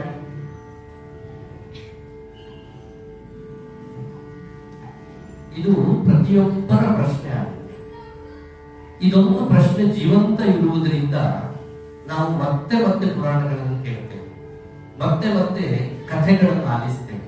ಇಲ್ಲದೆ ಹೋದ್ರೆ ಇದರಲ್ಲಿ ಏನೋ ಉಂಟು, ಅಥವಾ ನಮಗೆ ಗೊತ್ತಿಲ್ಲದೆ ಇರುವಂತಹ ಸತ್ಯ ಮತ್ತೇನೋ ಉಂಟು ಎನ್ನುವಂತಹದ್ದು ನಮ್ಮ ಕಲ್ಪನೆಯೇ ಇಲ್ಲ ಅಂತಾದ್ರೆ ನಾವು ಅಲ್ಲಿಗೆ ನಿಂತು ಬಿಡುತ್ತೇವೆ. ವಿಶ್ವರೂಪ ದರ್ಶನ ಇಲ್ಲಿ ನಾನು ಹೇಳಿದ ಹಾಗೆ ತತ್ವಗಳನ್ನೇ ನಾವಲ್ಲಿ ಗುರುತಿಸ್ತಾ ಬರಬೇಕು. ಬ್ರಹ್ಮ, ರುದ್ರ, ದೇವಾನುದೇವತೆಗಳು ಇವರೆಲ್ಲರೂ ಕೂಡ ಬಲದ ಭುಜದಲ್ಲಿ ಅಂತ ಹೇಳಿ ಅವನಿಗೊಂದು ಬಲ ಭುಜ ಉಂಟು ಅಂತ ಹೇಳುವ ಕಲ್ಪನೆಯನ್ನು ಕೊಟ್ಟರು. ಅಲ್ಲಿ ಪಾರ್ಥ ಇದ್ದಾನೆ, ಅಂದ್ರೆ ಅರ್ಜುನ ಇದ್ದಾನೆ. ಕೃಷ್ಣನ ಬಲಭುಜ ಯಾರು ಕೇಳಿದ್ರೆ ಅರ್ಜುನ ಅಂತ ಹೇಳುವ ಒಂದು ಸಾಂಕೇತಿಕವಾದ ನುಡಿಯನ್ನು ಇಲ್ಲಿ ಹೇಳ್ತಾ ಇದ್ದಾರೆ. ಇನ್ನು ಎಡದಲ್ಲಿ ಯಾರಿದ್ದಾರೆ ಕೇಳಿದ್ರೆ ಬಲಭದ್ರ ದೇವರು, ಬಲರಾಮ ದೇವರು ಅಂತ. ಇಲ್ಲೊಂದು ಸಣ್ಣ ಕಥೆಯನ್ನು ನಾವು ನೆನಪು ಮಾಡಬೇಕಾಗುತ್ತೆ. ಹೇಳಿದ ಹಾಗೆ ವಿರಾಟ್ ವಿಶ್ವರೂಪ ತನ್ನ ಮೈಯಿಂದ 2 ರೋಮರಾಜ್ಯಗಳನ್ನು ಕಿತ್ತು ಭೂಲೋಕಕ್ಕೆ ಚೆಲ್ತಾನೆ. ಒಂದು ರೋಮ ಹೋಗಿ ದೇವಕಿಯ ಗರ್ಭವನ್ನು, ಮತ್ತೊಂದು ರೋಮ ಹೋಗಿ ಕುಂತಿಯ ಗರ್ಭವನ್ನು ಸೇರುತ್ತೆ ಅಂತ ಹೇಳುವುದೊಂದು ಕಥೆ. ಅದೇ ಬಲರಾಮ ಮತ್ತು ಅರ್ಜುನ ಅಂತ ಹೇಳಿ. ಯಾಕೆ ನಾವು ಇದನ್ನು ಸೂಚಿಸ್ತೇವೆ ಅಥವಾ ನೋಡಬೇಕು ಅಂದ್ರೆ, ಪ್ರತಿನಿಧಿಯಾಗಿದ್ದರು ಅಂತ. ಕೃಷ್ಣನೇ ಸ್ವಯಂ ಎಲ್ಲವನ್ನು ತಾನು ಮಾಡಿಕೊಂಡು ಬರಲಿಲ್ಲ, ಪ್ರತಿಯಾಗಿ. ಈಗ ಉದಾಹರಣೆ, ಇಲ್ಲಿ ಕಾರ್ಯಕ್ರಮವನ್ನು ಆಯೋಜಿಸಿದ್ರು, ಎಲ್ಲವನ್ನು ಅವರೇ ಮಾಡ್ಲಿಕ್ಕೆ ಆಗೋದಿಲ್ಲ. ಆವಾಗ ಏನ್ ಮಾಡ್ಬೇಕು, ಅದನ್ನು ವಿಭಾಗ ಮಾಡಿಕೊಡ್ತಾರೆ. ನೀವು ಇಂಥ ಕೆಲಸವನ್ನು ಮಾಡು, ಇಂಥ ಕೆಲಸವನ್ನು ಮಾಡು. ದೇವರು ಹಾಗೆ ಪ್ರಪಂಚವನ್ನು ನಡೆಸುವುದೇ ಹಾಗೆ, ಒಬ್ಬೊಬ್ಬರಿಗೆ ಒಂದು ಕಾಯಕ. ಆ ಕಾಯಕವನ್ನು ಮರೆತ ಪರಿಣಾಮ ಆವಾಗ ಬಂದು ನೆನಪು ಮಾಡ್ತಾನೆ, ನಿನ್ನನ್ನು ಸೃಷ್ಟಿ ಮಾಡಿದ ನಾನು ಇದಕ್ಕಲ್ಲ, ಬೇರೆ ಕಾರ್ಯಗಳು ಉಂಟು, ಅದನ್ನು ಮಾಡು ನೀನು ಅಂತ. ಹೀಗೆ ಮೇಲ್ನೋಟಕ್ಕೆ ನಮಗೆ ಅನ್ನಿಸ್ತದೆ ಕೌರವರು ಕೆಟ್ಟವರು, ಪಾಂಡವರು ಒಳ್ಳೆಯವರು. ಹಾಗಾದ್ರೆ ಸಮಾನವಾಗಿ ನೋಡ್ಬೇಕಿತ್ತಲ್ವಾ ದೇವರು ಅಂತ ಹೇಳಿದ್ರೆ ಹಾಗೆ ಅಲ್ವಾ ಅಂತ. ತುಂಟನಾದ ಒಬ್ಬ ಮಗ, ಒಳ್ಳೆಯ ಮಗ, ಸಂಭಾವಿತ ಮಗ. ಇಬ್ಬರು ಮಕ್ಕಳಿಂದ ತಾಯಿ ಅಂದ್ರೆ ಇದು ಬಹಳ ಬೇಗ ಗೊತ್ತಾಗ್ತದೆ. ತುಂಟ ಮಗನನ್ನು ಸಂಭಾಳಿಸುವುದು ಹೇಗೆ, ಹಾಗೆ ಸಂಭಾವಿತರನ್ನು ಸುಧಾರಿಸುವುದು ಹೇಗೆ ಅಂತ ಅವನಿಗೆ ಹೇಳಿದ್ರೆ ಸಾಕಾಗುತ್ತೆ. ಅವನು ಕೇಳುತ್ತಾನೆ. ಇವನು ಹಾಗಲ್ಲ, 2 ಬಾರಿಸಬೇಕು, ಆವಾಗಲೇ ಅವನು ಕೇಳುವಂತ. ತುಂಬಾ ಗಲಾಟೆ ಮಾಡ್ತಾ ಇರುವಂತಹ ಮಕ್ಕಳಿಗೆ ಒಮ್ಮೆ ಹೇಳ್ಬೋದು ಗಲಾಟೆ ಮಾಡಬೇಡ ಅಂತ, 2 ಬಾರಿ ಹೇಳ್ಬೋದು, 3ನೇ ಬಾರಿ ಒಂದು ಬಿಟ್ಟು ಹೊಡೆಯುವುದು, ಆವಾಗ ಅವನು ಸುಮ್ಮನೆ ಕೂರ್ತಾನೆ. ಇದು ನಾವು ಪ್ರತಿಯೊಂದು ಹಂತದಲ್ಲಿಯೂ ಕೂಡ ನೋಡ್ತಾ ಹೋಗ್ತಾ ಇದ್ದೇವೆ.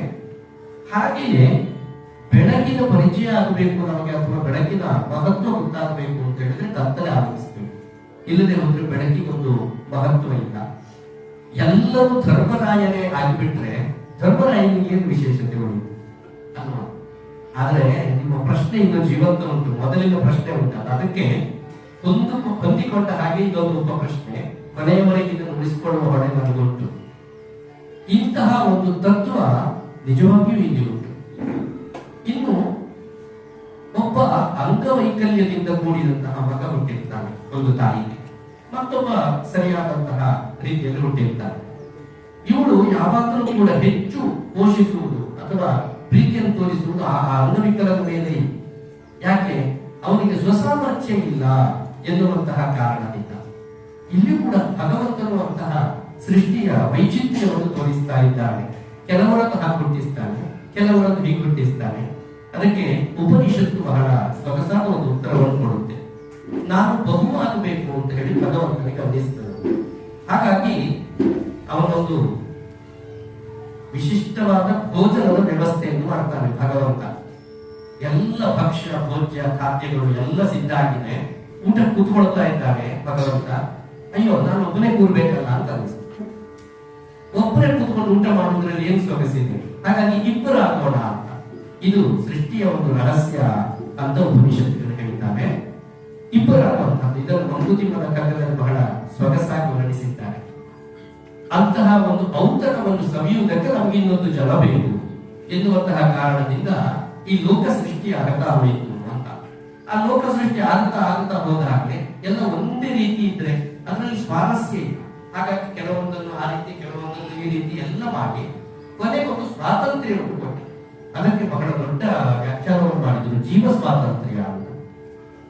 ಇಂತಹ ಒಂದು ಕೊಡುಗೆ ಭಗವಂತ ನಮಗೆ ಕೊಡುವಂತಹದ್ದು. ಇದನ್ನ ನಾವು ಉದಾಹರಿಸಿದ ಹಾಗೆ ಪ್ರಶ್ನೆ ಪತ್ರಿಕೆ ಕೊಡುವಾಗಲೇ ನಮಗೆ 100 ಅಂಕವನ್ನು ಕೊಟ್ಟಿರ್ತಾರೆ. ಅದು ಜೀವ ಸ್ವಾತಂತ್ರ್ಯ. ನೀವು ಪಡ್ಕೊಳ್ಳುವುದು ಎಷ್ಟು ಅಂತ ಹೇಳುವುದು ನಮ್ಮ ಓದಿನ ಮೇಲೋ ನಮ್ಮ ನೆನಪಿನ ಶಕ್ತಿಯ ಮೇಲೋ ಬಿಟ್ಟಂತಹ ವಿಷಯ ಆಗಿರುತ್ತೆ. ಅದೇ ರೀತಿ ಇಲ್ಲಿ ಪಾಂಡವರ ಜೊತೆಯಲ್ಲಿಯೇ ಯಾವಾಗಲೂ ಇರುವಂತಹ ಕೃಷ್ಣ ಅವರಿಗೆ ವಿಶ್ವರೂಪ ತೋರಿಸಲೇ ಇಲ್ಲ. ವಿಶ್ವರೂಪ ತೋರಿಸಿದ್ದು ಎಲ್ಲಿ ಕೇಳಿದ್ರೆ ಕೌರವರ ಆಸ್ಥಾನದಲ್ಲಿ. ಇದಲ್ವ ವಿಶೇಷ ಅಂದ್ರೆ ಪಾಂಡವರನ್ನು ಸದಾ ಸರ್ವದ ರಕ್ಷಣೆ ಮಾಡ್ತಾ ಇದ್ದಾನೆ ಕೃಷ್ಣ, ಅದರ ದರ್ಶನ ಕೊಟ್ಟಿದ್ದೀವಿ. ಇದು ನಾವು ಗಮನಿಸಬೇಕಾದಂತಹ ಒಂದು ಅತಿ ವಿಶಿಷ್ಟವಾದಂತಹ ಸಂಗತಿ ಅಂತ. ಭಗವಂತನ ಕೃಪೆ ಎಲ್ಲರ ಮೇಲೂ ಸಮಾನವಾಗಿ ಇರುತ್ತೆ. ಆದ್ರೆ ನಾವು ಯಾವ ಸ್ಥಾನದಲ್ಲಿದ್ದೇವೆ ಎನ್ನುವಂತಹದ್ದು ಅಲ್ಲಿ ಬಹಳ ಮುಖ್ಯವಾಗುತ್ತೆ. ತಾವರೆಯ ಉಪಮೆಯನ್ನು ನಾವು ಇದಕ್ಕೆ ಕೊಡಬಹುದಾಗತ್ತೆ. ಸೂರ್ಯನ ಕಿರಣಕ್ಕೆ ಹರಡುವಂತಹ ತಾವರೆ ಅದರ ದಳವನ್ನು ನಾವು ಗಮನಿಸಬೇಕು. ದಶ ದಿಕ್ಕುಗಳಿಗೂ ಸಮಾನವಾಗಿ ಅದು ಪಸರಿಸುತ್ತೆ. ಹಾಗಾಗಿ ಭಗವಂತನನ್ನು ಪದ್ಮನಾಭ ಅಂತ ಕರೆದರು. ಅದರ ಹೊಕ್ಕಳಿನಲ್ಲಿ ಕಮಲವನ್ನು ಇಟ್ಕೊಂಡಿದ್ದಾನೆ ಅಂತ ಚಿತ್ರ ಅಲ್ಲ. ಪ್ರಪಂಚವನ್ನು ಹೇಗೆ ಅವನು ಕಾಪಾಡುತ್ತಾನೆ ಕೇಳಿದ್ರೆ ಸಮಾನವಾಗಿ ಎಲ್ಲೆಡೆಯಲ್ಲೂ ಪ್ರೀತಿಯನ್ನು ಪಸರಿಸ್ತಾ. ಇದು ಗಮನಿಸಬೇಕಾದ ಯಾವುದು ಅಂದ್ರೆ ಪ್ರೀತಿ. ಭಗವಂತನ ಕೃಪೆ ಯಾವುದು ಅಂದ್ರೆ ಪ್ರೀತಿ. ಅಂತಹ ಪ್ರೀತಿಯನ್ನು ಅವನು ಪ್ರಸಾರ ಮಾಡ್ತಾ ಇದ್ದಾನೆ, ನಮಗೆಲ್ಲರಿಗೂ ಹಂಚ್ತಾ ಇದ್ದಾನೆ. ನಾವು ತಗೊಂಡು ಹೋದಂತಹ ಪಾತ್ರ ಎಷ್ಟು ದೊಡ್ಡದೋ ಅಷ್ಟು ಮಾತ್ರ ಸಿಗ್ತದೆ.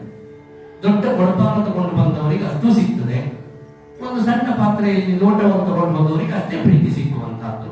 ಇನ್ನು ಕೆಲವರು ಸಮುದ್ರದ ರೆಂಡಸ್ತಿಕೆಯನ್ನೇ ಮಾಡಿರ್ತಾರೆ, ಅಂಥವರಿಗೆ ಅಗಾಧವಾಗಿ ಅದರ ಅನುಭವಕ್ಕೆ ಬರುತ್ತೇವೆ ಅಂತ ಹೇಳ್ತಾ, ಇಲ್ಲಿ ಆ ಸಭೆಯಲ್ಲಿ ಇದ್ದವರೆಲ್ಲ ಅರ್ಜುನನನ್ನು ನೋಡ್ತಾ ಇದ್ದಾರೆ, ಬಲರಾಮನನ್ನು ನೋಡ್ತಾ ಇದ್ದಾರೆ, ನಕುಲ ಸಹದೇವಾದಿಗಳ ಅಭಿಮನ್ಯುವನ್ನು ಕಾಣ್ತಾ ಇದ್ದಾರೆ. ಎಲ್ಲವೂ ಕೃಷ್ಣನ ಒಳಗುಂಟು. ಹಾಗಾಗಿ ಒಂದು ಜ್ಯೋತಿಗವನ್ನು ಹೇಳ್ತಾ ಇದ್ದಾರೆ, ಪ್ರತಿಯೊಂದು ಕಡೆಯಲ್ಲೂ ಕೃಷ್ಣನೇ ಕಾಣಿಸ್ತಾ ಇದ್ದಾರೆ. ಅಲ್ಲಿ ಎಷ್ಟು ಮಂದಿ ಇದ್ದರೂ ಸಭೆಯಲ್ಲಿ ಅವರೆಲ್ಲರೂ ಕೃಷ್ಣರಾಗಿಯೇ ಕಾಣಿಸ್ತಾ ಇದ್ದಾರೆ. ಇದು ವಿಶ್ವರೂಪ ದರ್ಶನದ ಒಂದು ಮಹತ್ವ ಅಂತ.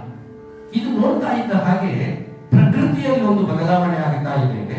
ಆ ಪ್ರಕೃತಿ ಹೇಗೆ ಇದಕ್ಕೆ ಸ್ಪಂದಿಸ್ತಾ ಇದೆ ಅಂತ ಹೇಳಿದ್ರೆ, ಹರಣ ಮಳೆ ಸೂಸಿದು ದುಂದುಭಿ ಮೊರೆದುದ ಆಕಾಶದಲ್ಲಿ ಮುದದಲ್ಲಿ ಧರಣಿ ಬಿದಿರಿದು ತನುವನು ಕಿರುದ ದೆಸೆ ದೆಸೆಗೆ.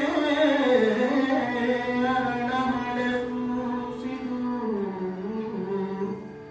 ಕರಿಕ ಮಠರು ಬಾಳುತನ ಮಿಕ್ಕಿದೆ ಮಹಾದ್ಭುತವಾಯಿತು. ಕಂಡುದು ಹರಿಯ ರೂಪವನು ಮಹಾದ್ಭುತವಾಯಿತು. ಕಂಡುದು ಹರಿಯ ರೂಪವನು ಒಬ್ಬ ಕೌರವನಲ್ಲದೆ ಉಳಿದವರು ಕಂಡುದು ಹರಿಯ ರೂಪವನು.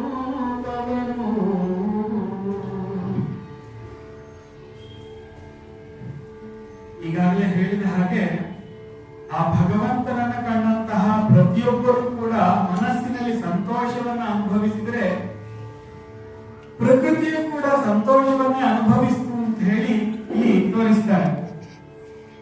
ಅರಳ ಮಳೆ ಸೂಸಿದು ಅಂದ್ರೆ ಹೂವಿನ ಮಳೆ ಬಂದಂತೆ ಭಗವಂತನ ಸಾಕ್ಷಾತ್ಕಾರದಿಂದಾಗಿ ದುಂದುಬಿ ಮೊರೆದಿದು.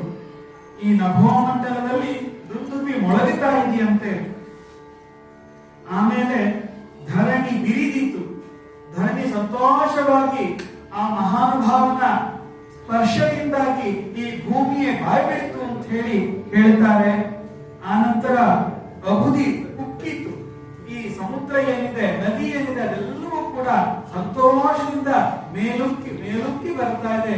ಪರಮಾತ್ಮನನ್ನ ಕಾಣುವಂತಹ ತವಕ ಅದೆಲ್ಲದಕ್ಕೂ ಇದೆ. ಪರಮಾತ್ಮನನ್ನ ಕಾಣಬೇಕು ಎನ್ನುವಂತಹ ಒಂದು ತವಕವೋ ಆಸೆಯೋ ಪ್ರೀತಿಯೋ ಪ್ರತಿಯೊಂದು ಸಹಿತ ಈ ಪ್ರಕೃತಿಯಲ್ಲಿರುವಂತಹ ಪ್ರತಿಯೊಂದು ವಸ್ತುವಿಗೂ ಉಂಟಾಗಿ ತಮ್ಮ ಸಂತೋಷವನ್ನ ತಮ್ಮದೇ ಆದಂತಹ ರೀತಿಯಲ್ಲಿ ತೋರಿಸಿಕೊಡ್ತಾ ಇದೆ ಅಂತ ಹೇಳಿ ಹೇಳ್ತಾರೆ. ಇಲ್ಲಿ ಬಹಳ ಒಂದು ಸೂಕ್ಷ್ಮವನ್ನು ನೀವು ಗಮನಿಸಬೇಕು. ಎಲ್ಲರಿಗೂ ಕೂಡ ಸಂತೋಷ ಉಂಟಾಗ್ತಾ ಇದೆ. ಕೃಷ್ಣನನ್ನ ಕಾಣ್ತಾ ಇದ್ದಾರೆ, ತಾವೇ ಕೃಷ್ಣರಾಗ್ತಾ ಇದ್ದಾರೆ. ಭಗವಂತನನ್ನ ಕಾಣುವುದಕ್ಕೆ ಕೋಟಿ ಕೋಟಿ ಜನ್ಮದ ಪುಣ್ಯ ಬೇಕು ಅಂತ ಹೇಳ್ತಾ ಇದ್ದಾರೆ. ಎಲ್ಲರಿಗೂ ಆಗಿದೆ, ಆದ್ರೆ ಒಬ್ಬರಿಗೆ ಮಾತ್ರ ಆಗಲಿಲ್ಲ. ಯಾರು ಅಂತ ಕೇಳಿದ್ರೆ ಅವರು, ಅವನೊಬ್ಬರಿಗೆ ಆಗ್ಲಿಲ್ಲ. ಇದೇ ನನ್ನ ಮುಂದಿನ ಪ್ರಶ್ನೆ ಗುರುಗಳೇ. ಕಂಸನನ್ನ ಕೊಲ್ಲುವಂತಹ ಸಂದರ್ಭದಲ್ಲಿ ಕುಬ್ಜೆಯ ಡೊಂಕನ್ನ ತಿದ್ದಿದ ಅಂತ ಹೇಳಿ ನಾವು ಕೇಳ್ತೇವೆ. ಕುಬ್ಜೆಯ ಡೊಂಕನ್ನೇ ತಿದ್ದಿದಂತಹ ಕೃಷ್ಣನಿಗೆ ಇಲ್ಲಿ ಕೌರವನ ಮನಸ್ಸಿನ ಡೊಂಕನ್ನ ತಿದ್ದುವುದಕ್ಕೆ ಆಗಲಿಲ್ವಾ ಗುರುಗಳೇ?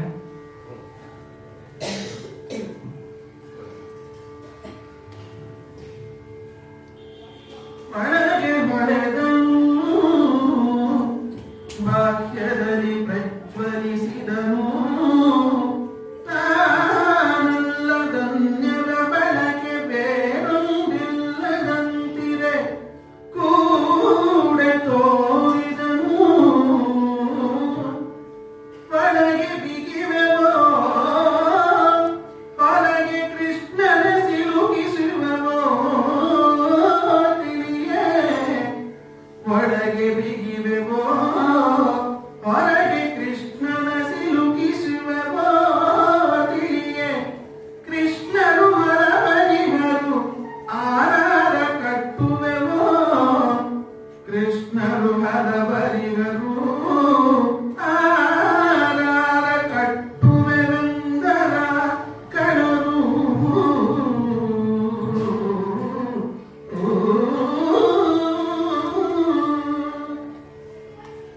ಒಳಗೆ ಹೊಳೆಯುತ್ತಾ ಇದ್ದಾನೆ ಕೃಷ್ಣ. ಯಾವ ರೀತಿ ಹೊಳೆಯುತ್ತಾ ಇದ್ದಾನೆ ಅಂತ ಹೇಳಿದ್ರೆ, ಚಂದ್ರಮನ ಕಾಂತಿಯ ಹಾಗೆ ಹೊಳೆಯುತ್ತಾ ಇದ್ದಾನೆ. ಅತ್ಯಂತ ಶೀತಳವಾದಂತಹ ಪ್ರಕೃತಿ ಅದರ ಅನುಭವಕ್ಕೆ ಬರ್ತಾ ಇದೆ. ಕೌರವನಿಗೆ ಕಾಣಿಸ್ತಾ ಇಲ್ಲ ಈ ಯಾವ ದೃಶ್ಯವು. ಉಳಿದವರೆಲ್ಲ ನೋಡ್ತಾ ಇದ್ದಾರೆ. ಒಂದಷ್ಟು ಜನ ಭಜನೆಯನ್ನು ಮಾಡ್ತಾ ಇದ್ದಾರೆ, ಒಂದಷ್ಟು ಜನ ಕಟ್ಟುವ ಪ್ರಯತ್ನವನ್ನು ಮಾಡ್ತಾ ಇದ್ದಾರೆ. ಇಲ್ಲಿ ನಾವು ನೋಡ್ಬೇಕಾದ ಯಾವುದು ಕೇಳಿದ್ರೆ, ಆ ಒಳಗೆ ಹೊಳೆಯುತ್ತಾ ಇದೆಯಲ್ಲ ಆ ಬೆಳಕಿನಲ್ಲಿ ನೋಡಬೇಕಾದ್ದು ಕೌರವನಿಗೆ ಆದ ದೈವಾನುಗ್ರಹ ಎಷ್ಟು. ನಾವೆಲ್ಲರೂ ಕೂಡ ಅಥವಾ ನಮ್ಮೆಲ್ಲರ ಪ್ರತಿನಿಧಿ ಕೌರವ ಅಂತ ನಾವು ಭಾವಿಸಿದ್ರೆ, ಹುಟ್ಟುವುದಕ್ಕಿಂತ ಮೊದಲೇ ಒಂದು ದೈವಾನುಗ್ರಹ. ಹೇಗೆಂದ್ರೆ ಸಾಮಾನ್ಯವಾದಂತಹ ಹುಟ್ಟಲ್ಲ ನೋಡಿ ಕೌರವನದ್ದು. ರುದ್ರನಿಗಾಗಿ ಅಭಿಮಂತ್ರಿಸಿದಂತಹ ಚರು, ಅದನ್ನು ಬಂದು ಗಾಂಧಾರಿ ದೇವಿಗೆ ಕೊಡ್ತಾ ಇದ್ದಾರೆ ವ್ಯಾಸರು. ಮಂತ್ರಭೂತವಾದಂತಹ ಪಿಂಡವನ್ನು ಹೇಗೆ ಪಾಂಡವರು ಮಂತ್ರದ ಬಲದಿಂದ ಹುಟ್ಟಿದ್ದಾರೋ ದೇವನಿಯೋಗ ಎನ್ನುವಂತಹ ರೀತಿಯಲ್ಲಿ ಅದಕ್ಕೆ ಸಮಾನವಾಗಿ ನಮಗೆ ಎಲ್ಲ ವೇದಗಳನ್ನು ಪುರಾಣಗಳನ್ನು ವಿಭಾಗ ಮಾಡಿಕೊಂಡಂತಹ ವ್ಯಾಸರು ಅಂತಹ ಮಹನೀಯರು. ವ್ಯಾಸರಿಲ್ಲ ಅಂತ ಅಂದ್ರೆ ಇದು ಯಾವುದು ಇರ್ತಿರ್ಲಿಲ್ಲ. ಇದನ್ನು ನಾವು ಯಾವ ಕ್ಷಣಕ್ಕೂ ಮರೆಯುವ ಹಾಗಿಲ್ಲ. ಚಂದ್ರವಂಶವೇ ನಿರ್ವಂಶವಾಗಿ ಹೋಗ್ತಾ ಇತ್ತು. ವ್ಯಾಸರು ಒಂದೊಂದು ನಿಯೋಗವನ್ನು ಮಾಡಿ ಧೃತರಾಷ್ಟ್ರ, ಪಾಂಡು, ವಿದುರ ಇಂತಹ ಮಹಾತ್ಮರು ಹುಟ್ಟುವ ಹಾಗಾಯಿತು.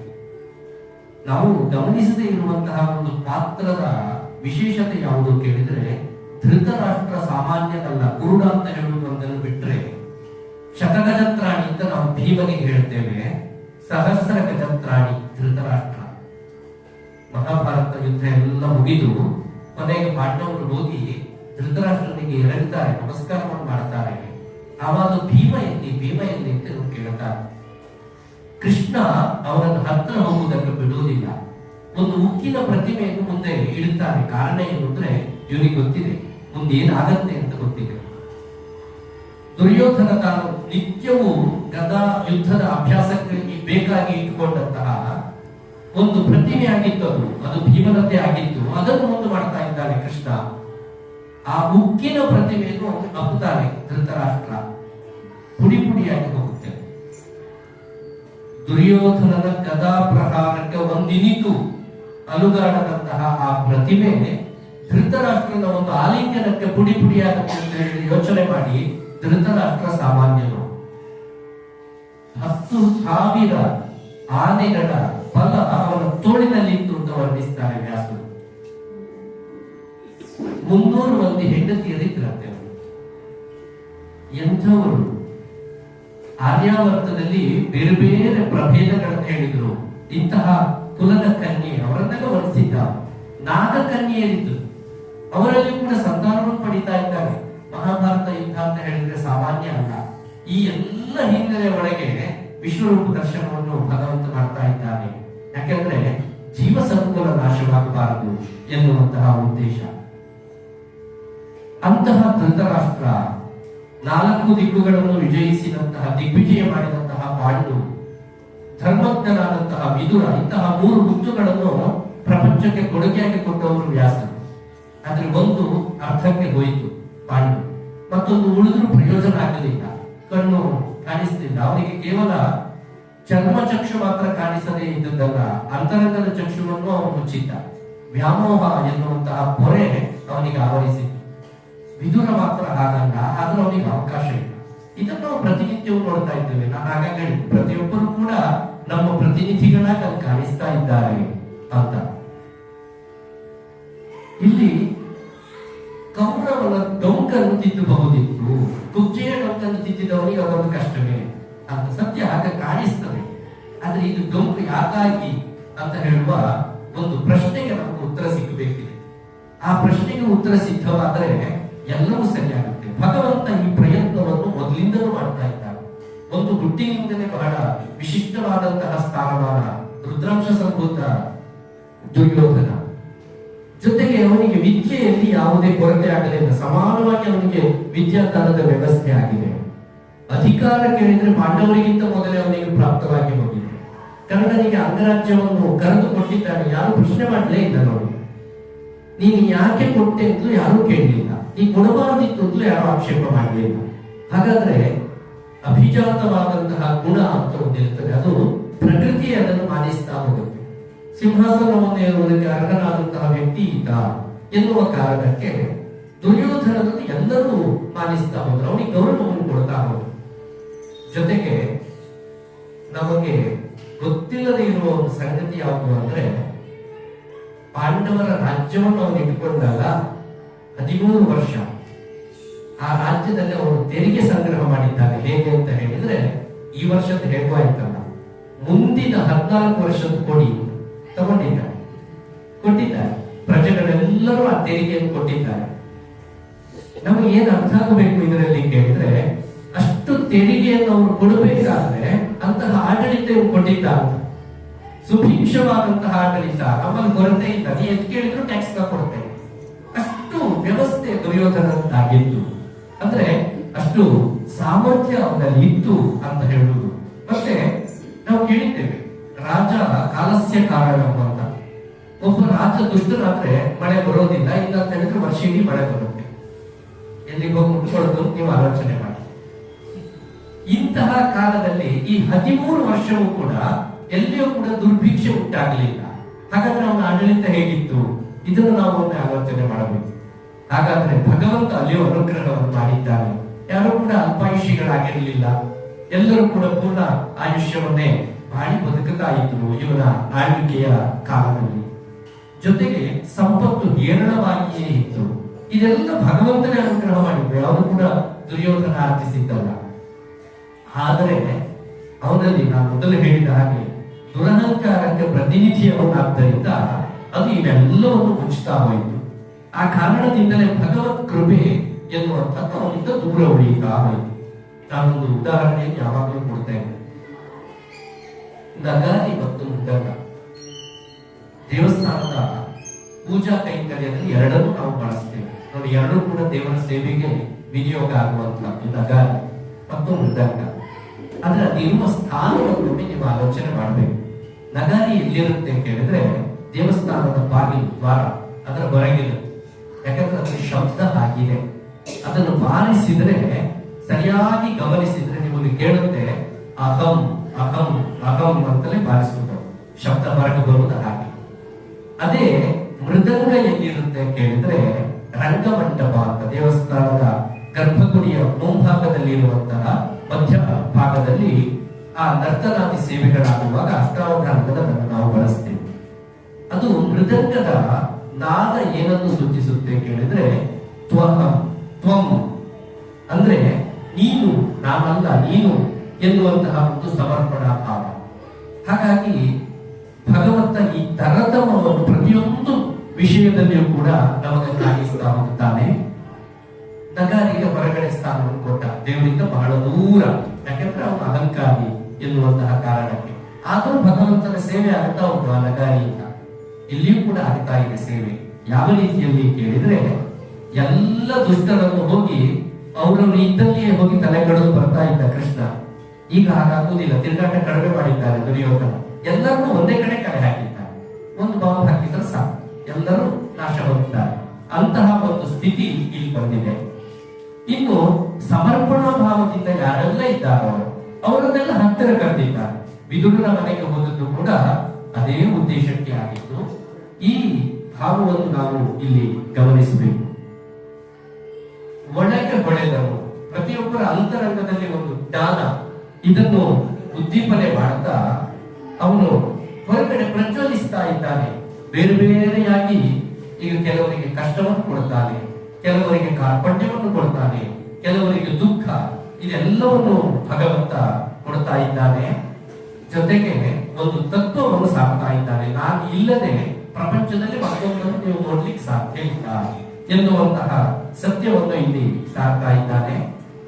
ಎಲ್ಲರ ದೇಹದಲ್ಲಿಯೂ ಕೂಡ ಕೃಷ್ಣನೇ ಕಾಣಿಸ್ತಾ ಇದ್ದಾನೆ. ದೇಹದಲ್ಲಿ ನಿಂತಲ್ಲ, ಇದು ಕೇವಲ ವ್ಯಕ್ತಿಗಳು ಅಥವಾ ವಸ್ತು ವಿಶೇಷವನ್ನು ಭಾವಿಸಿದ್ರೆ, ಪ್ರತಿಯೊಂದು ಸಿಂಹಾಸನದಲ್ಲಿಯೂ ಕೃಷ್ಣನೇ ಕಾಣ್ತಾ ಇದ್ದಾನೆ, ಕಂಬದಲ್ಲಿಯೂ ಕೃಷ್ಣನೇ ಕಾಣ್ತಾ ಇದ್ದಾನೆ, ಗೋಡೆಯಲ್ಲಿಯೂ ಕೃಷ್ಣನೇ ಕಾಣ್ತಾ ಇದ್ದಾನೆ.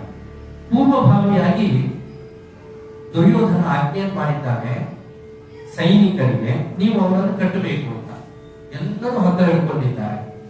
ಈ ಕೃಷ್ಣನನ್ನು ಕಟ್ಟುವ ಒಂದು ನೈಪುಣ್ಯ ಇವರಿಗೆ ಸಿದ್ಧಿಯಾಗಲಿಲ್ಲ. ಹಿಂದೆ ದೇವಕಿಯು ಕಟ್ಟಿದ್ಲು ಕೃಷ್ಣನನ್ನು, ಆದ್ರೆ ಅದು ಸಾಕಾಗಲಿಲ್ಲ.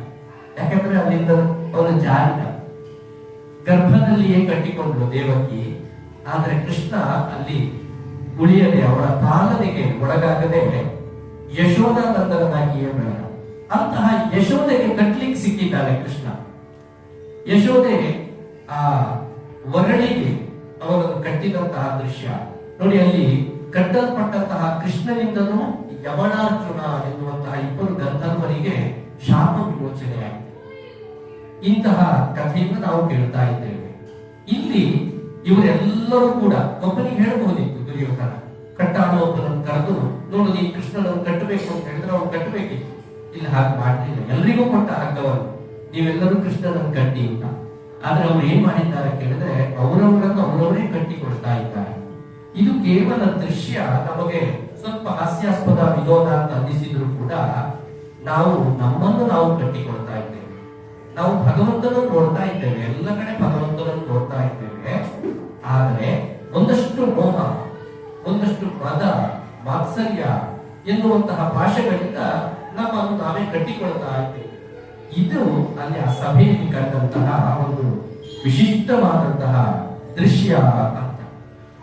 ಇವರ ಡೊಂಕನ್ನು ತಿದ್ದಿದ್ರೆ, ಯಾರು ಕೌರವನ ಡೊಂಕನ್ನು ತಿದ್ದಿದರೆ ಅಂತ ಹೇಳುವ ಪ್ರಶ್ನೆಗೆ ಆ ಡೊಂಕಿಗೆ ಕಾರಣ ಏನು ಅಂತ ಹೇಳುವುದನ್ನು ಹುಡುಕಬೇಕು ಅಂತ ನಾನು ಹೇಳಿದ ಹಾಗೆ, ಅವನನ್ನು ಆ ರೀತಿಯಾಗಿ ಯಾಕೆ ಇಟ್ಟಿದ್ದಾನೆ ಭಗವಂತ ಅಂತ ಹೇಳಿದ್ರೆ, ಶಿಷ್ಟರನ್ನು ಪರಿಪಾಲಿಸುವುದು, ದುಷ್ಟರನ್ನು ವರ್ತಿಸುವುದು ಭಗವಂತನ ಕಾಯಕ ಅಂತ ನಾವು ಭಾವಿಸಿದರೆ, ರಾತ್ರಿಗೆ ಸಂಕೇತವಾದಂತಹ, ಅಜ್ಞಾನಕ್ಕೆ ಸಂಕೇತವಾದಂತಹ ಇಂತಹ ದುಷ್ಟರೆಲ್ಲ ಒಂದೆಡೆ ಕಲೆ ಹಾಕಿ ಅವರನ್ನು ಕೊಲ್ಲುವಂತಹ ಒಂದು ವಿಶಿಷ್ಟವಾದಂತಹ ಕಾಯಕವನ್ನು ಭಗವಂತ ಮಾಡ್ತಾ ಇದ್ದಾನೆ. ಆದ್ರೆ ಅಲ್ಲಿಯೂ ಕೂಡ ನೋಡಿ, ಈ ಜೀವಕಾರುಣ್ಯ ಎಷ್ಟು ದೊಡ್ಡದು ಅಂದ್ರೆ ಅಲ್ಲಿಯೂ ಹೋಗಿ ಸಂಧಿಯ ಪ್ರಯತ್ನವನ್ನು ಮಾಡ್ತಾ ಇದ್ದಾನೆ. ನೀವು ಇನ್ನಾದರೂ ಸುಧಾರಿಸಿಕೊಳ್ಳಿ, ಇನ್ನಾದರೂ ಒಳ್ಳೆಯವರಾಗಿ, ಪಾಂಡವರ ಜೊತೆ ನಿಮ್ಮನ್ನು ನಾನು ಕಾಪಾಡುತ್ತೇನೆ ಎನ್ನುವಂತಹ ಹೇಳಿಕೆಯನ್ನು ಅವನು ಕೊಡ್ತಾ ಇದ್ದಾನೆ. ಆದರೆ ಇದನ್ನು ಅರ್ಥ ಮಾಡಿಕೊಳ್ಳುವಲ್ಲಿ ಕೌರವರು ವಿಫಲರಾದರು ಎನ್ನುವಂಥದ್ದು ಮಾತ್ರ ಸ್ಪಷ್ಟವಾಗಿ ನಾವು ಕಾಣಬಹುದಾಗಿದೆ. ವಿಮಲ ಕರುಣಾ ಸಿಂಧು ನೀನು ಅನುಪಮ ಚರಿತ್ರನು, ವಿಮಲ ಕರುಣಾ ಸಿಂಧು ನೀನು ಅನುಪಮ ಚರಿತ್ರನು, ನಿಮ್ಮಡಿಯ ಪದ ಕಮಲ ದರ್ಶನದಿಂದ ತಿಂಗಿದವು ಅಘದ ರಾಶಿಗಳು,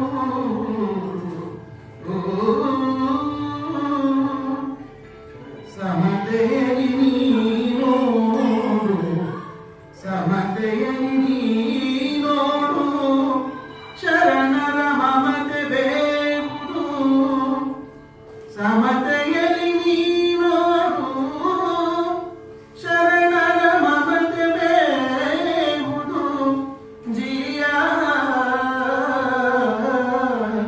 ಜಿಯ ಲಕ್ಷ್ಮೀ ರಮಣ, ಲಕ್ಷ್ಮೀ ರಮಣ ಕೃಪೆ ಮಾಡನುತ, ಲಕ್ಷ್ಮೀ ರಮಣ ಕೃಪೆ ಮಾಡನುತ, ಮೇಯಿಕ್ಕಿದಳು ಗಾಂಧಾರಿ.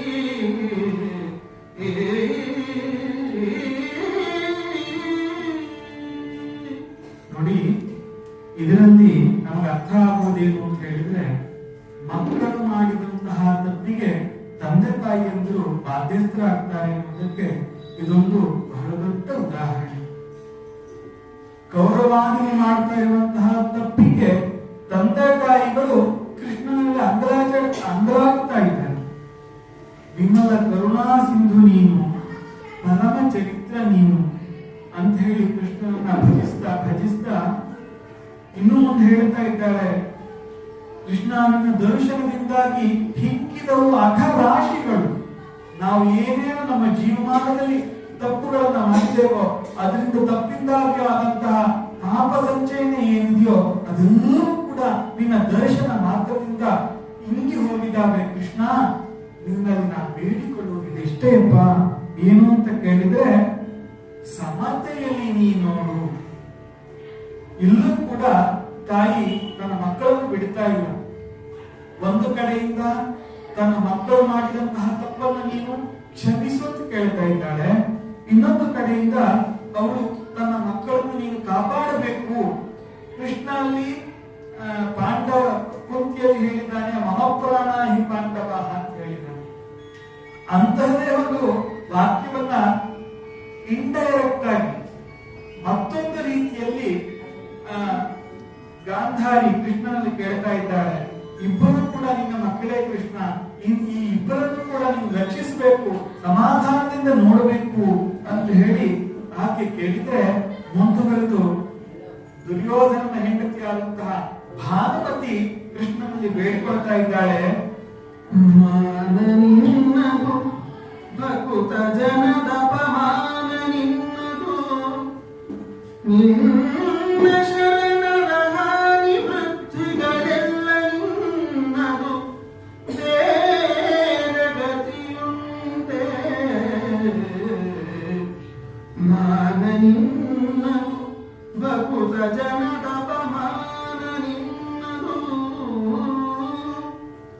ಆನತರ ತೇಜೋಭಿಮಾನವ ನೀನೊಲಿದು ಸಲಹು, ಆನತರ ತೇಜೋಭಿಮಾನವ ನೀನೊಲಿದು ಸಲಹು ಎಂದು ಮುದದಲ್ಲಿ ಭಾನುಮತಿ ಮೆಯ್ಯಿಕ್ಕಿದಳು. ಮುರಗರನ ಚರಣದಲ್ಲಿ ಭಾನುಮತಿ ಮೆಯ್ಯಿಕ್ಕಿದಳು, ಮುರಗರನ ಚರಣದಲ್ಲಿ ಭಾನುಮತಿ ಮೆಯ್ಯಿಕ್ಕಿದಳು.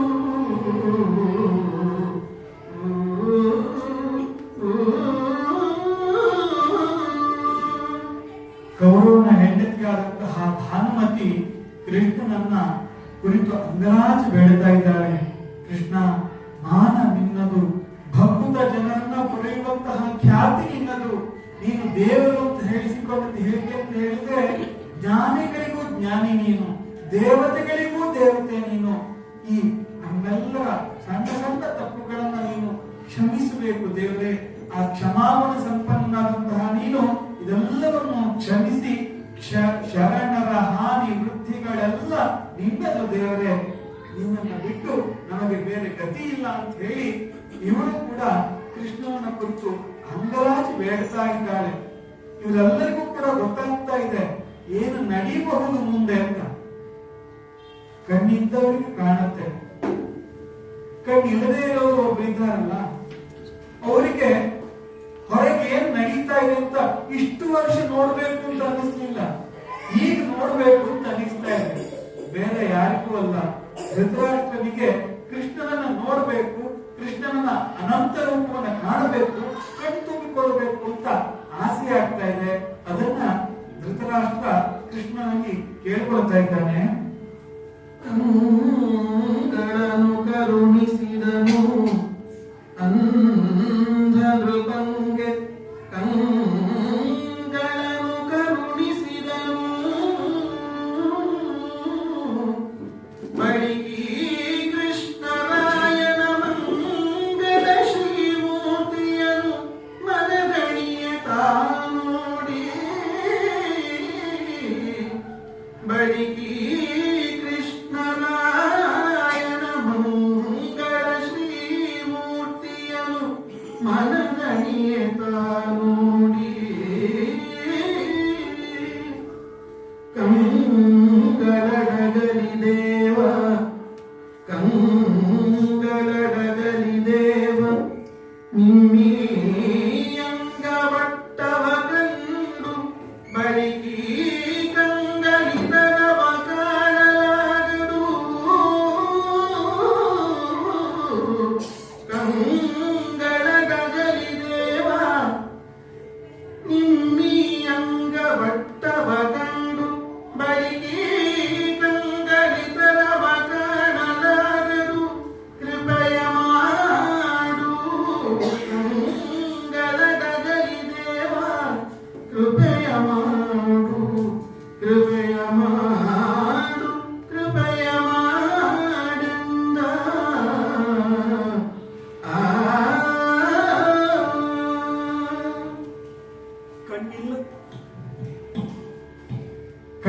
ಇಲ್ಲದಂತಹ ನಾವು ಕಣ್ಣು ಕೊಡು ಅಂತ ಹೇಳಿ ಭಗವಂತನಲ್ಲಿ ಕೇಳಿಕೊಳ್ಳುತ್ತೇವೆ.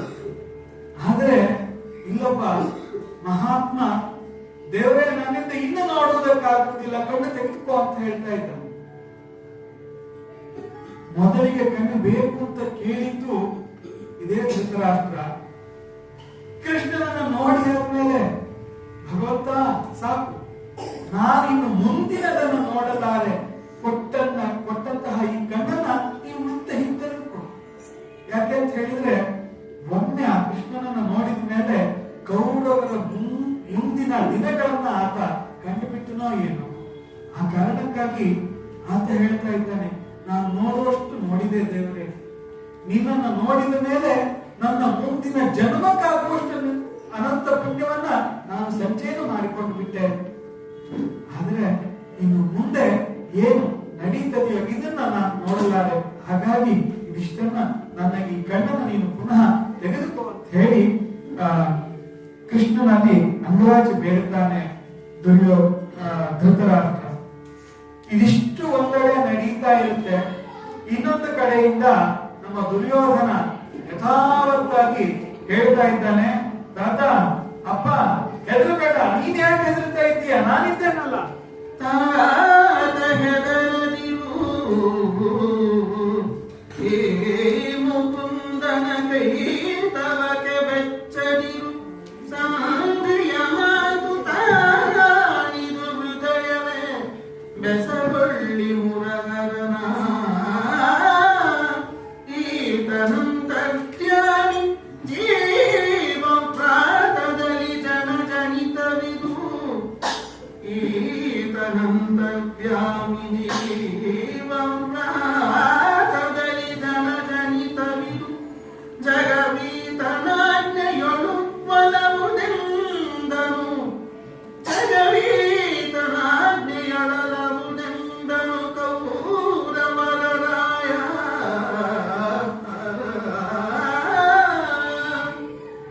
ಇದ್ದಕ್ಕಿದ್ದ ಹಾಗೆ ನಮ್ಮ ದುರ್ಯೋಧನ ತತ್ವಜ್ಞಾನಿ ಆಗ್ಬಿಟ್ಟಿದ್ದ. ಎಷ್ಟು ದೊಡ್ಡ ತತ್ವಜ್ಞಾನಿ ಅಂತ ಹೇಳಿದ್ರೆ ಬಂದ ಕೃಷ್ಣನೇ ಕಂಗಾಲಾಗಬೇಕು.